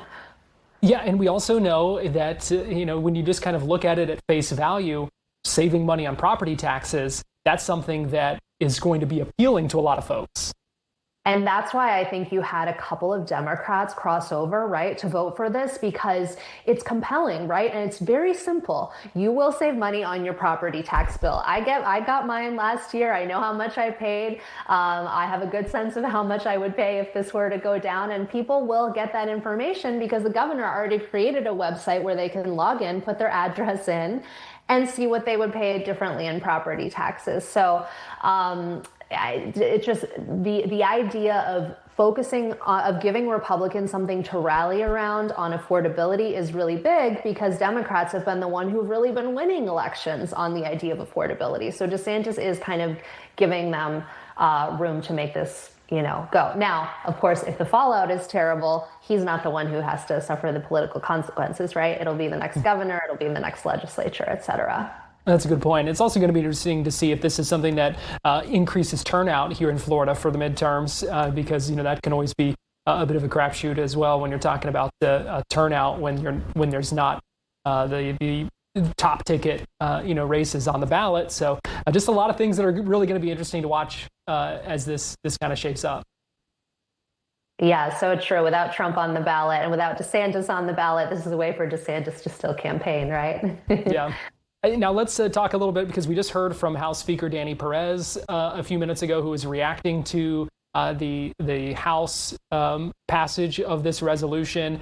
But big news yesterday coming out of the White House when they released their list of nominations and Danny Perez's name on that for an ambassadorship. What do we know about this? Yeah, it's wild. I mean, I don't look at every release from the White House. They put out a lot, but one of my sources messaged me saying, oh, a familiar name in here. And so I scanned it quickly and I go, oh my goodness, it's House Speaker Perez to be the next ambassador to Brazil. He does have to get confirmed by the Senate, but he has been very close to the White House. You know, he's had several meetings up there. They even tried to get him to run for state attorney general a few months ago, if you recall. And so he texted me last night to say that he will be accepting it. And today he was facing a few questions about a particular piece in the tax package that actually would allow for residents from Florida who take a job in the new administration to still get that homestead exemption. And so he was actually asked about that. And he pointed out that a lot of Floridians have actually gotten have actually gotten jobs in the new administration. So he said, oh, well, we're trying to help out everybody. Never had a conversation with the White House about this policy that was in the tax package. It is not limited to ambassadorships, so that's incorrect. But I didn't say it was limited. Yeah, you did. You said ambassadors. That's incorrect as well. And three, I think this is a moment to tip your hat to the President of the United States, recognizing that there is a significant amount of talent, myself excluded, in Florida, and he is appointing people across the world in different roles. Not just ambassadorships, Gary. And I want to make sure that because someone is making a decision to serve their country humbly and in an honorable manner, that their homestead property all of a sudden isn't relinquished. And so this was something that was in the books well before, obviously, the nomination. And no, there was no conjunction with the White House on the policy and the ambassadorship. I tell you what, that was attention to detail from your colleague, Gary Fineout. Yes, exactly. I mean, he reads these bills and he goes through them and he really tells readers, you know, what they need to know that, you know, politicians won't necessarily say. So just very interesting that's tucked into there. And it is very true that a lot of members of the Trump administration come from Florida. We've written about that extensively. I guess then President Trump would also get that homestead exemption, right? Because he lives in Washington, but his primary residence is at Mar-a-Lago.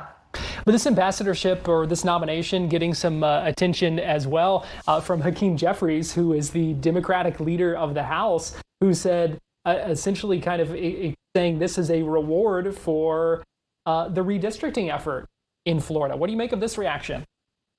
Oh, you know, I mean, they're always going to be political like that. And I'm sure that if there's a confirmation hearing, which there may or may not be, you know, sometimes they just sort of batch accept in the Senate, you know, where they'll just bring them in and vote really quickly versus actually doing different hearings. But I do imagine that Democrats would bring that up. You know, I guess what I can say is that Speaker Perez has been an ally to the White House for a really long time, including on AI. That was a big priority, that that states not have their own sort of patchwork laws on AI, even though Governor DeSantis was pushing for it. And Speaker Perez was the one saying, nope, we're not going to do it. We're not even going to take this up. And that was in line with the White House's position. And the White House has been just a lot more sort of laissez-faire on what to do about AI because they really feel like it should be able to grow. Whereas the public, some of the data I'm seeing and some of the ways I'm seeing politicians talk about it are showing that they are sort of more nervous about where AI is headed. And let's take that a little bit further before I let you go, because you've written quite a bit about AI in the past couple of days, because several noteworthy things, including Byron Donalds, the Republican candidate for governor with the endorsement of President Trump, in some ways breaking from President Trump on this issue. Yeah, so I was shocked.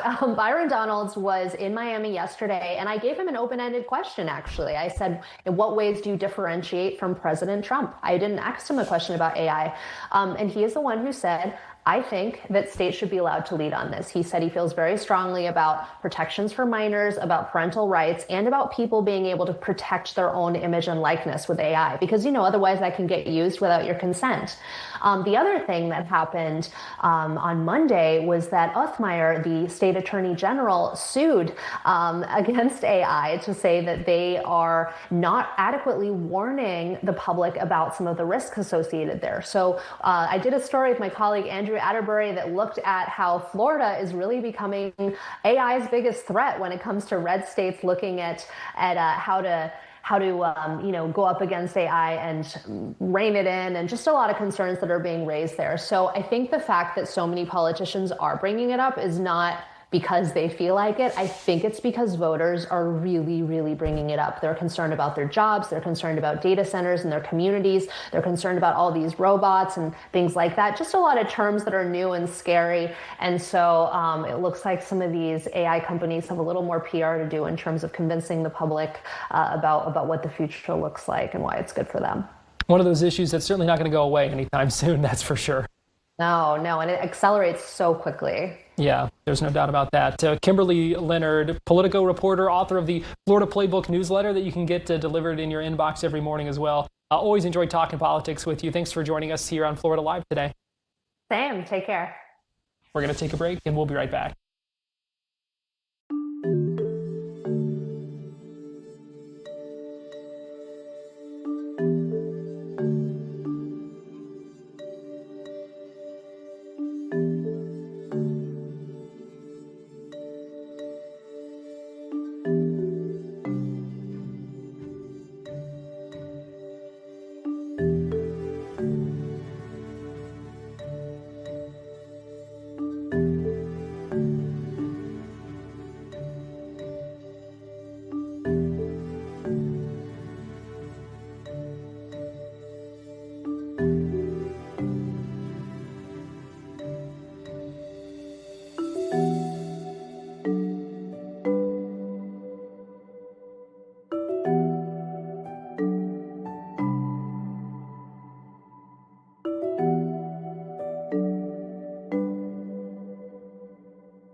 Welcome back into Florida Live. Garrett Weimer here, and thanks for joining us on this Tuesday afternoon. Watching a couple things this afternoon on Capitol Hill. Want to give you a live look right now. This is in a Senate committee where Katie Britt, Republican from Alabama, is asking questions of Department of Homeland Security Secretary Mark Wayne Mullen testifying during a budget hearing right now. We are also keeping an eye on this. This is a House Appropriations Committee where Secretary of State Marco Rubio is testifying about the State Department budget.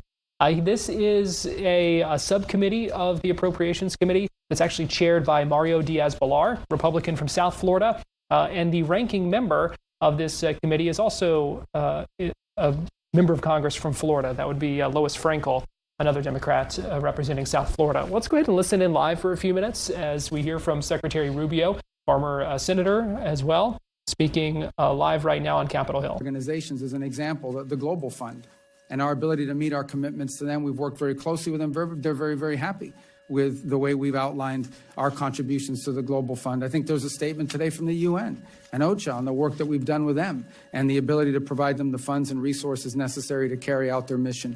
So I would just say that I feel like, while it is still ongoing and there's only always a process, I feel like we have made dramatic improvements in the way American foreign assistance is delivered across the world, but we're able to do it now, not just in a targeted way, but in a more effective way in which it's not simply being judged by how much money you're spending. It's being judged by what results are you getting from it. And there'll be more to talk about in the field of PEPFAR and otherwise if you want to ask about those. Now, I'll find a way to work it in. But I don't want to take any more time. I want to get to your questions. So thanks for having me. Well, thank you, Mr. Secretary. And for the members, I'll call on members based on seniority of those present when the hearing was called to order. And as always, going alternating between each side. Each member will have 5 minutes for questions and responses. I anticipate that we'll have enough time for 2 rounds. So let me begin, Mr. Secretary. Mr. Secretary, if a country is a U.S. designated state sponsor of terrorism and ordered its Air Force to shoot down unarmed U.S. civilian aircraft in international waters and kidnapped and held hostage a U.S. humanitarian aid worker and harbored terrorists and fugitives from U.S. justice and closely is allies with another state sponsor of terrorism, which is Iran, and provided intelligence and security support to the narco-trafficking anti-American Maduro regime in Venezuela, and was found smuggling hundreds of tons of weapons material to North Korea, and repeatedly welcomes Russian spy and warships, and encourages thousands of their nationals to deploy to Russia to fight on Russia's side in Ukraine, and is currently giving China access to spy facilities with signal intelligence capabilities, and furthermore orchestrates an extensive espionage network against the United States, and has over 300 military drones within reach of U.S. territory, including U.S. military installations and nuclear facilities. Would you consider a country like that as a threat to the national security interests of the United States? Yeah, and I think you're describing Cuba, and that's absolutely the case. But I think one more point I would make is all of these violent Marxist, left-wing, radical terrorist groups that operate in many countries have destabilized Colombia, for example, for years, and others all found their seed money from Cuba as well. They sponsored these groups all around the region, and part of the region is still paying the price for the rise of those groups. Particularly, the FARC elements that have now spun off and are actually carrying out violence as we speak in Colombia. Yeah, and I hear that from heads of state throughout Latin America, the impact that regime continues to have, the threat to their security, to democracies, and to our national security. Let me shift again also to the Western Hemisphere on Venezuela. We know what happened. This fugitive of U.S. law is now in here in U.S. custody, and that we thank the Secretary, you and the Secretary of War, and in particular the President for his leadership on that. You have laid out what I believe is a clear 3-phase plan for Venezuela: stability first, and then recovery, and then transition. Where are we in that process, and are we still on track? Yeah, first, I think it's important to remind, I think tomorrow will mark the 5-month. I know it feels like it was 5 years ago, 3 years ago, 7 years ago, 5 months ago. That's how long we've been into this process. So let me say, Venezuela is not today where we hope it will be for the peoples of Venezuela's sake. But it is on a trajectory that I think is a very positive one if it continues, and it has to continue. As you said, our first priority was stabilization. We did not want to see mass migration. We did not want to see a civil war. We did not want to see societal breakdown. And that required working to the extent possible and wise with existing institutions, not to preserve them or to perpetuate them, but to ensure that we didn't have systemic breakdown. The second is recovery. which is the phase I would argue we are primarily in right now, and that is the ability to recover their economic vibrancy, to allow small businesses to develop and the like. And part of that is ensuring that the wealth of that country, which is primarily through mineral resources and energy resources, are going to help the people of Venezuela directly. And that's what you see through the Treasury blocked account, is that the money that they're generating from these oil sales is being driven to pay for things like salaries and to buy medical equipment and things that are beneficial to the people, not being pilfered and used as side hustles to help, cronies. Obviously, more work remains to be done. Ultimately, and other things that need to happen, ultimately, the answer in Venezuela is a free and fair democratic election, because it's not just the right thing, it also is necessary in order for them to be able to attract the kind of investment that they want. In order for it to be a long-term and investable place that can attract the kind of capital and interest and normalize the way their economy works, they will need to have a government that is legitimately in place through elections. But you have to create the conditions for that. Those conditions include free and open media. We've seen independent journalism operating again in Venezuela. That's been a positive. You need to give space and time for political parties to organize and prepare them, position themselves to participate in those elections. You need a new electoral council. Because they're the ones that are going to be counting the votes and ensuring that the vote is legitimate. All that work is ongoing. There are multiple areas of cooperation with the interim authority, some of which are not publicly discussed in the proper setting we could, that have been very positive. And I also think, talking about diplomacy, we now have an embassy open there with Americans on the ground every single day, interacting with the business community, with American businesses that are interested in coming in, with members of the interim government, and also members of the opposition. So I think we're making good progress. We're not where we need to be, but we're only 5 months in, and I think it's important to remember that, because this will take some time. We're dealing with 16, 18 years of a system, and reversing that responsibly will take some time, but we're moving in that direction, I think, in a good pace. Thank you, Mr. Secretary. The ranking member, Ms. Frankel. You're recognized. First, just very quickly, Iran's proxies have been the cause of so much human suffering, not just in Israel, but around the world. Of course, Hamas was responsible for the attack on Israel. We see Hezbollah shooting rockets into Israel, but other parts of the world. Question is, are billions of dollars or any funding going to go back to Iran so that they can resume to fund their proxies as a result of the deal that you are talking about? Well, first of all, the deal that we are talking about, or the deal that you've seen reported in the media, is a dynamic situation, because the first thing, sort of what needs to happen at the front end is they want us to lift our blockade so they can get their ships to market.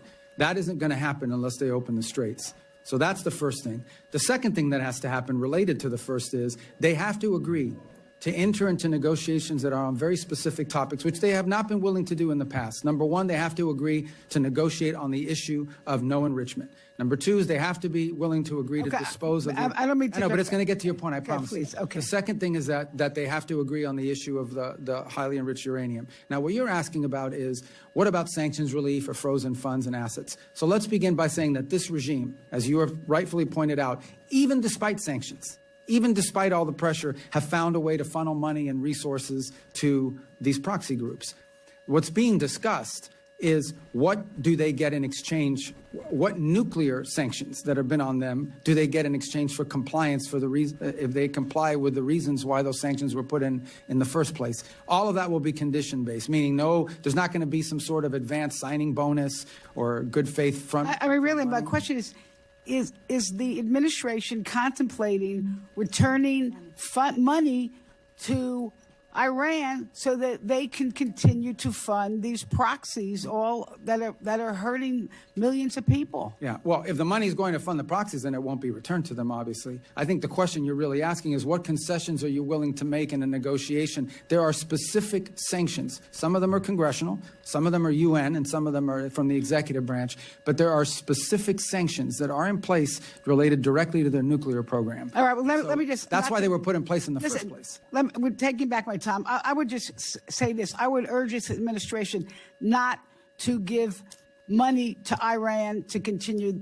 the work of their proxies. But let me move right on, because I want to talk to you about what's actually happening at the State Department. USAID... Lois Frankel Democrat from Florida, her questioning of Secretary Rubio continuing right now in this committee meeting on Capitol Hill. We're going to step aside, take a quick break right now here on Florida Live, and we'll be right back.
Welcome back into Florida Live. Garrett Weimer here. Thanks for joining us on this Tuesday afternoon. It was a big weekend for Banana Ball at Walt Disney World and the ESPN wide world of sports. And earlier today, had the chance to speak with Drew Smith. You know him as Drew the Disney Dude. And we talked about what this collaboration between Disney and Banana Ball kind of means, how they are in alignment, and what it means for the future at Disney and also at the wide world of sports.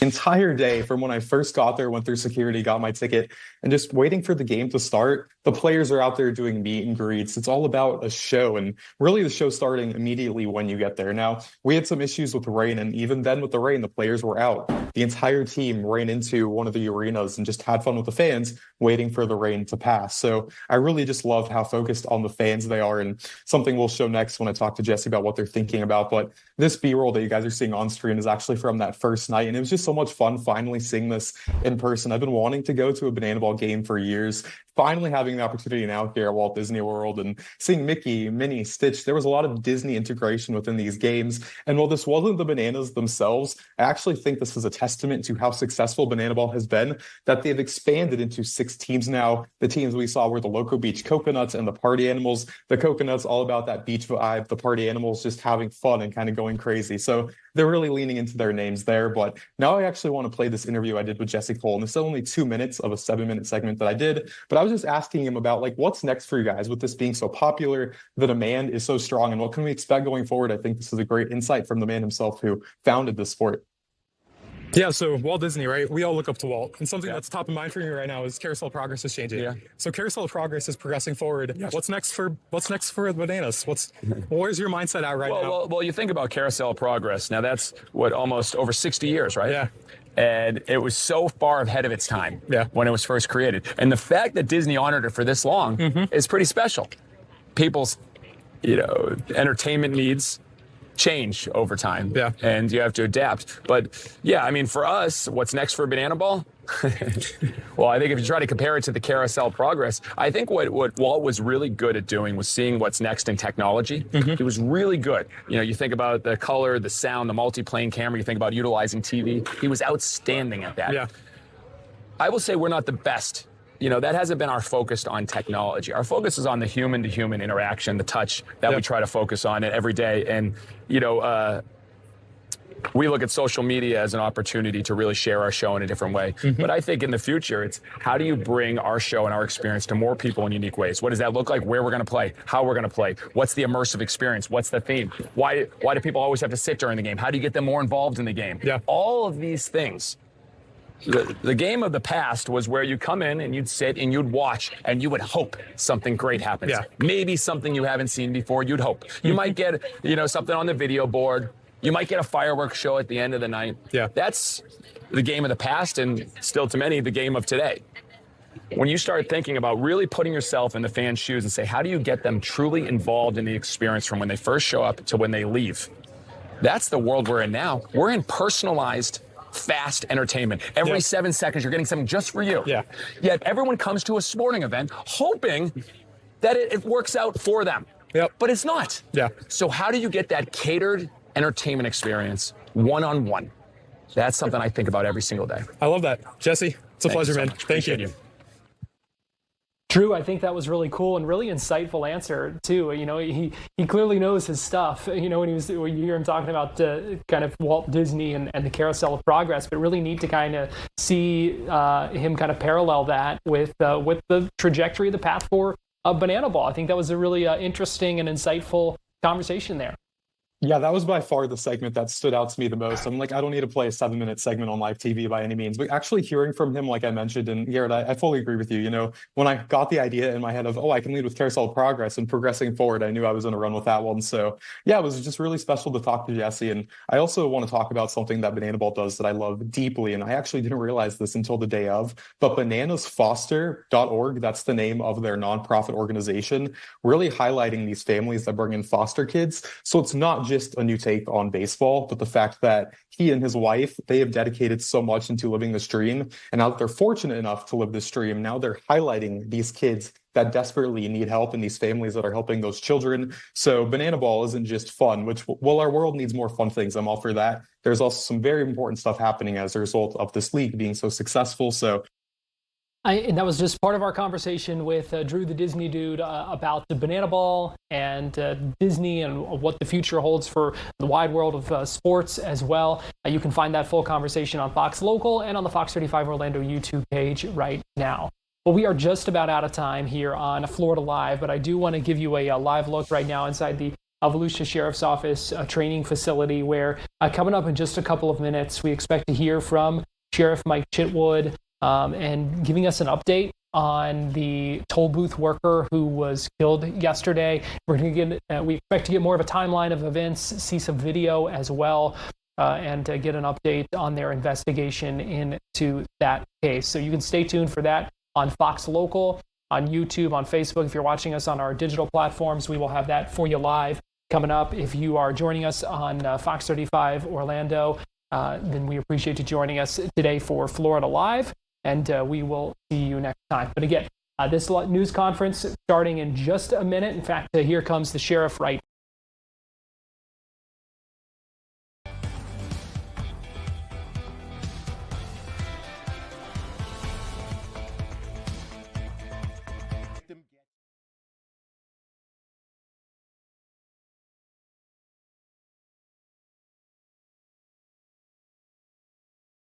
Okay? So for all the armchair quarterbacks. Volusia Sheriff Mike Chitwood walking up, giving an update now about the toll booth worker who was killed yesterday. Let's go ahead and listen in as this news conference gets underway. Ensure that Tammy Jo Baker gets justice. And if it takes 12 hours or a year, we're going to do what we need to do to make sure that family gets that justice. So now, yesterday we gave you preliminary information. Some of it wasn't right, but it was firsthand information. We're going to get the information out there. Now we have a little bit more detail on what's going on. So we're going to put up, to the best of our ability, this is the timeline. Anything outside of that timeline, I can't answer because I don't know. So detectives, this is what they got. Between 9 and 9:30 a.m., our suspect reports to work at Boogie Down Beach Golf Cart and Bicycle Rentals in the Shores. Between 10:30 and 11 a.m., she's sent home because of inclement weather. At 11:08, we know she arrives in Met's 2 Lounge, and she reportedly has, based on the receipts that we have, she has 2 rum and cokes, and somebody buys her a shot. When she's questioned by detectives yesterday, or our THI, or traffic homicide investigators, she admits to having a vodka and Gatorade mixture, where she emptied some of the Gatorade out and filled the bottle with vodka, and that's somewhere prior to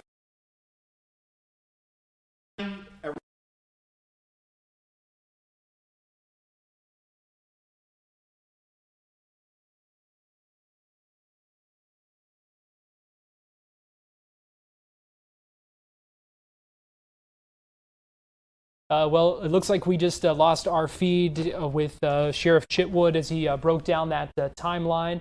We are looking for another feed of that right now and trying to get our feed back up. Right now, we are going to take a quick break here on Fox 35 News Plus, but we'll be right back after.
She was heading straight for us, and we had stopped so we could stay out of her way.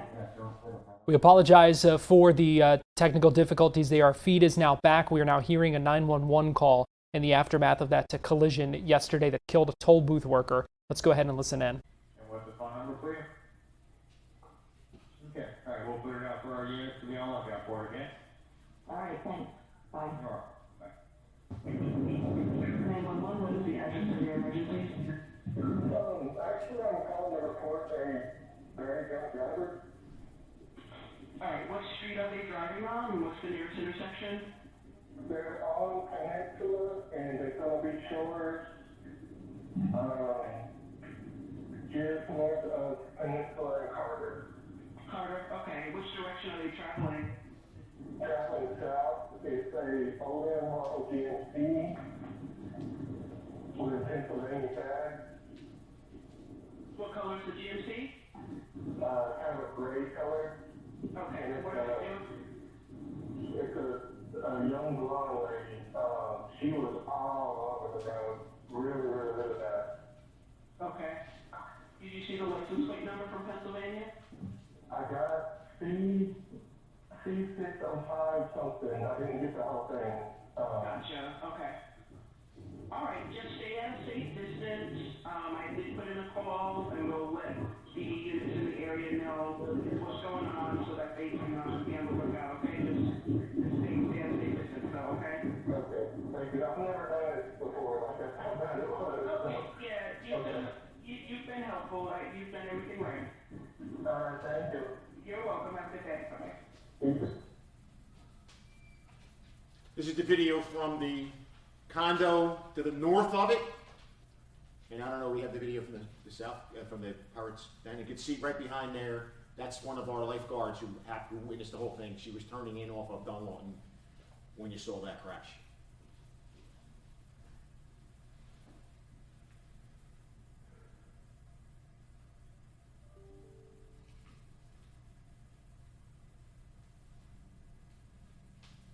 This is from our traffic camera, or the building there, to the north, the condo to the north.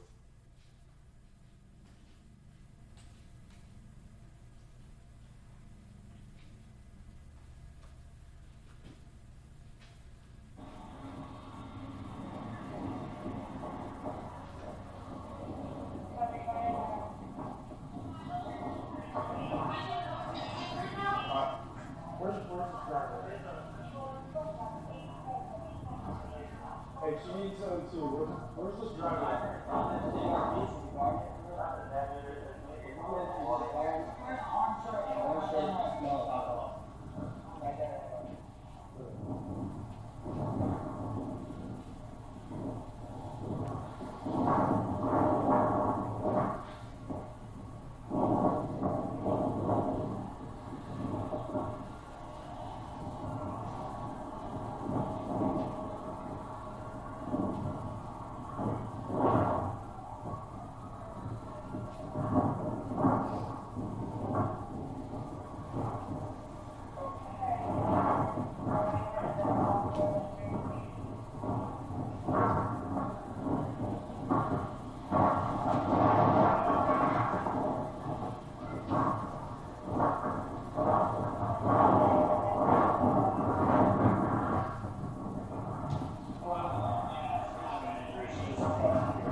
What's your last name?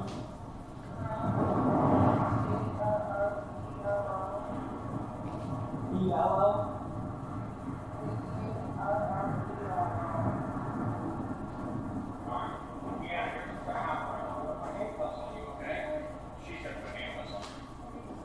Yeah, she's serious.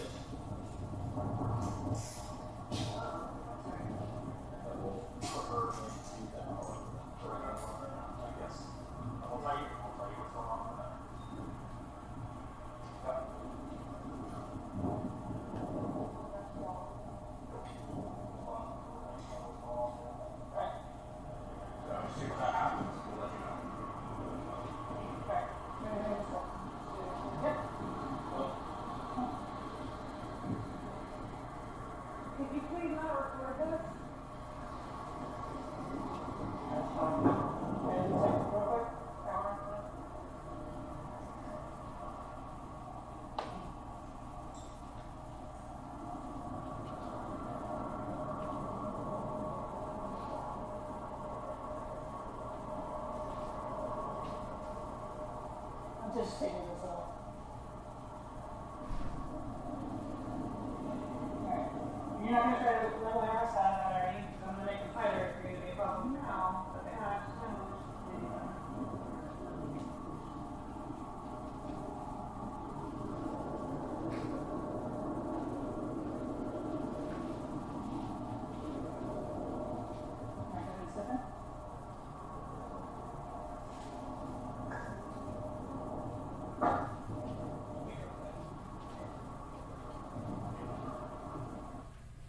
So before I get into her, here's where we're at right now. We are waiting to execute a search warrant to recover any and all evidence inside of the vehicle.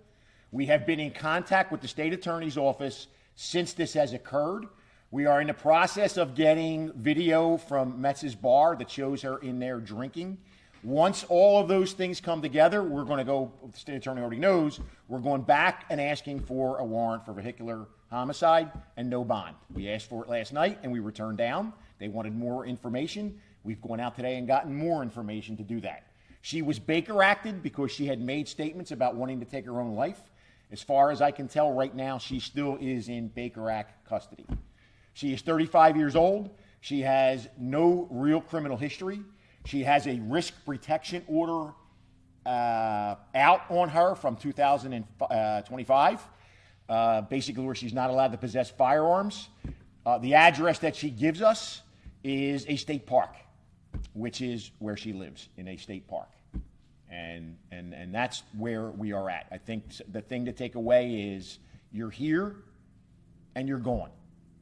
35 seconds after our victim enters the booth, she's dead. And our job is to build a case to make sure that Tammy Jo and her family get justice. And I am proud of every single traffic homicide investigator for working around the clock on this.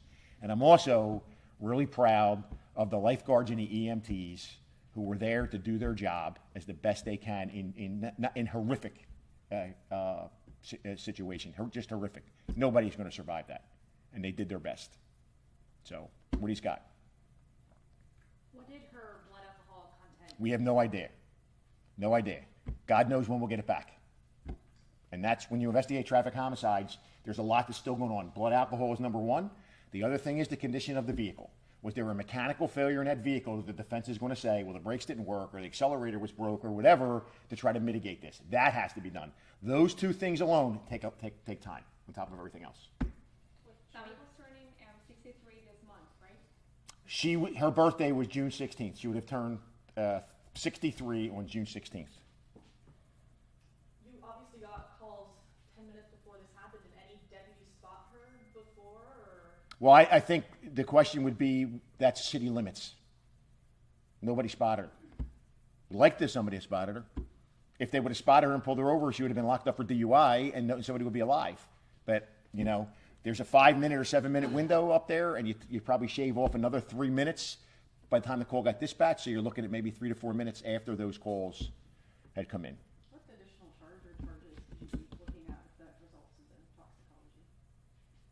toxicology? Vehicular manslaughter is what we're going with now, and then obviously it would be enhanced if the tox comes back. It's going to come back because she also is prescribed medical marijuana, and she's prescribed a bunch of different medical marijuana, oral, inhaler, you name it. There's all different kinds of medical marijuana in there too, and people need to understand something on top of the alcohol. Just because you have a prescription for medical marijuana doesn't mean you're supposed to drive when you're using it. It's no different than Turk and Percocets, where it says do not drive or operate machinery. And if you're drinking vodka and Gatorade, and you're drinking rum and Cokes, and you're drinking shots, somebody's going to have a bad day and end up dead. Is there anything that could be done to improve safety at this branch or any other? Listen, you know, we know my policy here. I don't deal with the News Journal, okay? I answer the question. And you will be asked to leave, okay? You are not going to disrupt my press conference with your bullshit. I'm telling you right now. You keep filming it. I have freedom of speech in this building too. Don't forget it. I want to know for you personally, beyond when, yesterday you said 40 miles an hour, no slowing down, continuing through, but to see that is really startling. When you first saw that video for the first time, what went through your head? Shocked, sickened, and just think somebody lost their life over this. He couldn't survive it. And I'm guesstimating 40. The investigators will be able to tell you more from the traffic crash damage when they get into the car. I mean, it's an older vehicle, so it's not going to be like a newer vehicle where you have all that stuff in it. So. Just from what I saw, looks like she didn't even care, or what was her demeanor? It just seemed like. That's why we showed that. That was her demeanor. That was her demeanor. You saw it. That's why we made sure we put that in there. And then obviously when we questioned her, she made statements about wanting to kill herself. She's the one who told us about, dumping out half the Gatorade bottle and filling it to the top with vodka. I think they were the exact words, if I'm not mistaken. So, and then of course she made the I want to end my life. That's why she got Baker acted. So. Does she own the truck? I'm looking back there. I don't think so. Do you know who owns that truck? I can't answer that now. She obviously had to know what she's doing or what she did, because from that to where she ended up, she was really trying to get away. I think from when, and this is just my assumption from what the witness told us, she was trying to get away because she goes in the ocean, she goes southbound, and then nature stops her from going any further. You know, and again, we said this yesterday, suppose it was Sunday. Suppose it was Memorial Day weekend. I mean, it just happened to be on a Monday afternoon, and the beach was not crowded. But what would have happened had that been? That's one of our more busier places. You had kids there and everything else. And to be honest with you, that's one of our fears that's down there. If you're a terrorist or you're suicidal, what better way to get on the beach and mow people down before we take you out or before you take yourself out and you have all these casualties? So we're vulnerable down there, you know, especially on Easter Sunday where they were doing services down there. That was one of our fears, was that in the climate we live in today, somebody gets on there with a truck or a car, they're going to cause a lot of carnage before anybody's able to put an end to it. For something like this to happen right as summer's heating up, more people are going to the beach, what's your message to people? I think the message has to be this. We saw it in New Smyrna Memorial Day weekend, right? An 18-month-old gets killed. That driver did everything you're supposed to do on the beach, right? Windows down, radio's not playing, not under the influence, 10 miles an hour, stop. There's video of the whole thing. It's a tragic, tragic incident. My question to parents is, why would you take your, and I know the answer to this, why would you take your kids to a driving beach when the county has invested millions of dollars in off-beach parking? I know you got to carry the playpen. I know, I was there. But why would you put your child at risk not knowing who's behind the wheel of that car? The 5-year-old got hit. Jeep Week, right? That driver, windows down, doing the speed limit, hit the kid. What do we pull? A dozen cans of beer out of the car? A dozen cans of empty beer cans out of there? So even though that driver was following everything, they were still inebriated and they still weren't able to react fast enough, and a 5-year-old could have lost his life. So the message for parents is, if you're coming to the beach, why go into a drive zone? Why? I mean, we even had somebody run over during Cheap Beach, an adult decided to lay in the traffic lanes and tan themselves and got run over. So, you know, there are cars and beaches, cars and people on the beach, and there's alcohol and there's drugs. Why not go somewhere where you can keep your family safe? So, Andrew, you got everybody gets the, sounds good. Thank you. I can guarantee you there'll never be a press conference like that one again. Volusia County Sheriff Mike Chitwood speaking to reporters there and giving us some new details about what happened yesterday with that deadly toll booth crash, saying it was just over 30 seconds from the time that victim entered the toll booth at the Dunlawton Beach access ramp to the time that, as we saw in that surveillance video, was plowed over. They believe the driver of that truck was going 40 miles an hour at the time. As you saw, it did not appear that the driver slowed down at all as they approached there. Hard to watch that video. You heard the 911 calls in the aftermath of that as well. You also saw the body camera video showing deputies' first interactions with that suspect. That suspect is in Baker Act custody right now because of some of the comments they said that she made to investigators. The intention of deputies, we know, is to have charges filed against her for vehicular manslaughter. Those are charges that could be upgraded as well once they get those toxicology reports back. We are told from the sheriff, as you heard there, saying that those results are pending right now, but they did lay out the timeline of what they believe that suspect had consumed at a couple of establishments leading up to that crash. We are going to take a break right now here on Fox 35 News Plus, but we'll be right back.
watching Fox 35 News Plus, streaming on Fox Local.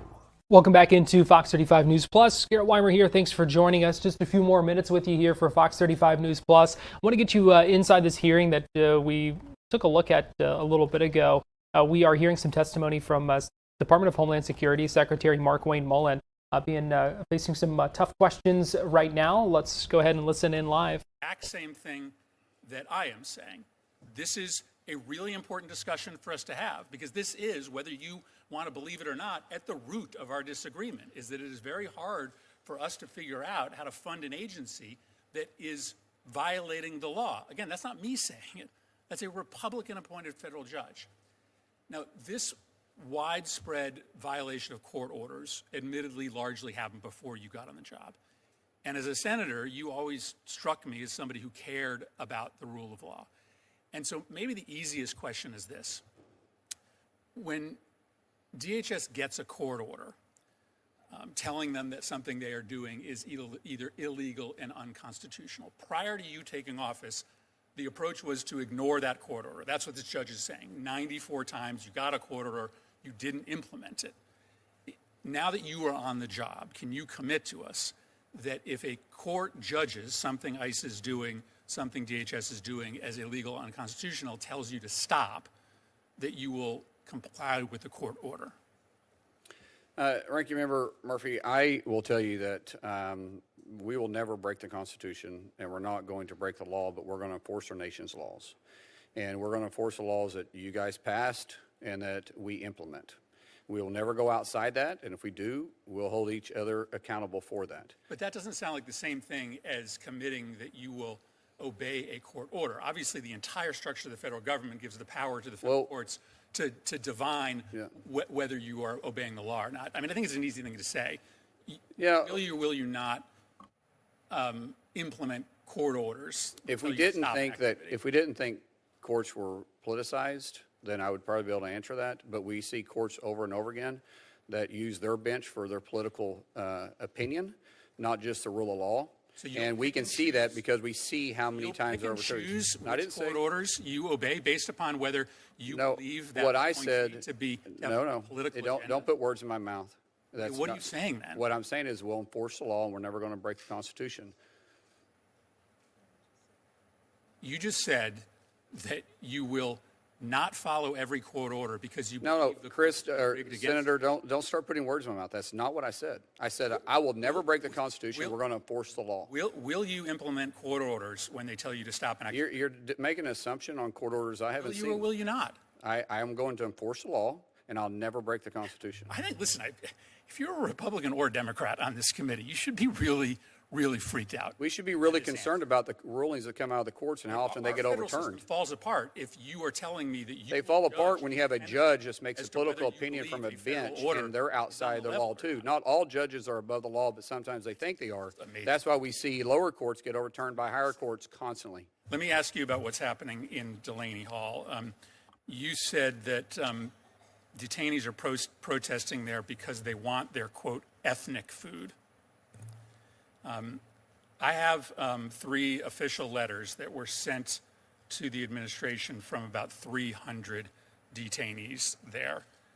It won't shock you that there's no mention of ethnic food in these letters. These letters allege that there has been spoiled food, delayed medical treatment, sewage backups, undue pressure to sign deportation paperwork. Madam Chair, if I could submit these letters for the record. Without objection. Nowhere in these letters is a demand for ethnic food. They describe pretty horrific conditions.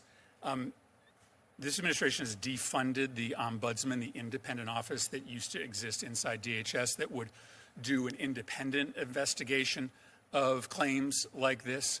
Can you just tell us, if you're taking these claims seriously, these allegations seriously, and looking at them, or whether you've prejudged this to be, as you stated, about a demand for ethnic food? These seem pretty serious, and it seems like you would want to investigate. So since the history of that facility being open, not one single health violation has been written. In fact, just recently, the state of New Jersey's health inspectors went in.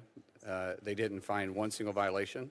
But if you compare it to what the state prison system is, state prison, they have 3 prisons that are in deplorable conditions. Quote, that's what the health inspector said. Delayed health care is average of 32% delayed within 48 hours. We have more health. We have 2 times. No, yes. Are you doing an investigation on these allegations? Ranking member, this is why I had this information, is because I went through and looked at it and looked at what we have. 0 health inspections. Not every one is a health inspection allegation. You made some pretty damning claims saying that there's deplorable conditions. Or not? I said we looked into it. Health inspectors were just there. Time is expired. And we had 0 violations. 0 violations. Some contentious back and forth there between Secretary Mullen and the senator as well, who had the chance to ask some questions about that. Chris Murphy, a Democrat from Connecticut, who was answering some questions. We are out of time here on Fox 35 News Plus. Appreciate you joining us today. Covered a lot of ground over these last 4.5 hours. We're going to hand things off to the Fox 35 Storm Team. It is a Storm Team Alert Day. They're going to break down what you need to be watching for and tracking the latest on the radar as well. So keep it right here on Fox Local. That's going to be starting in just a couple of minutes. I will see you right back here tomorrow with more Fox.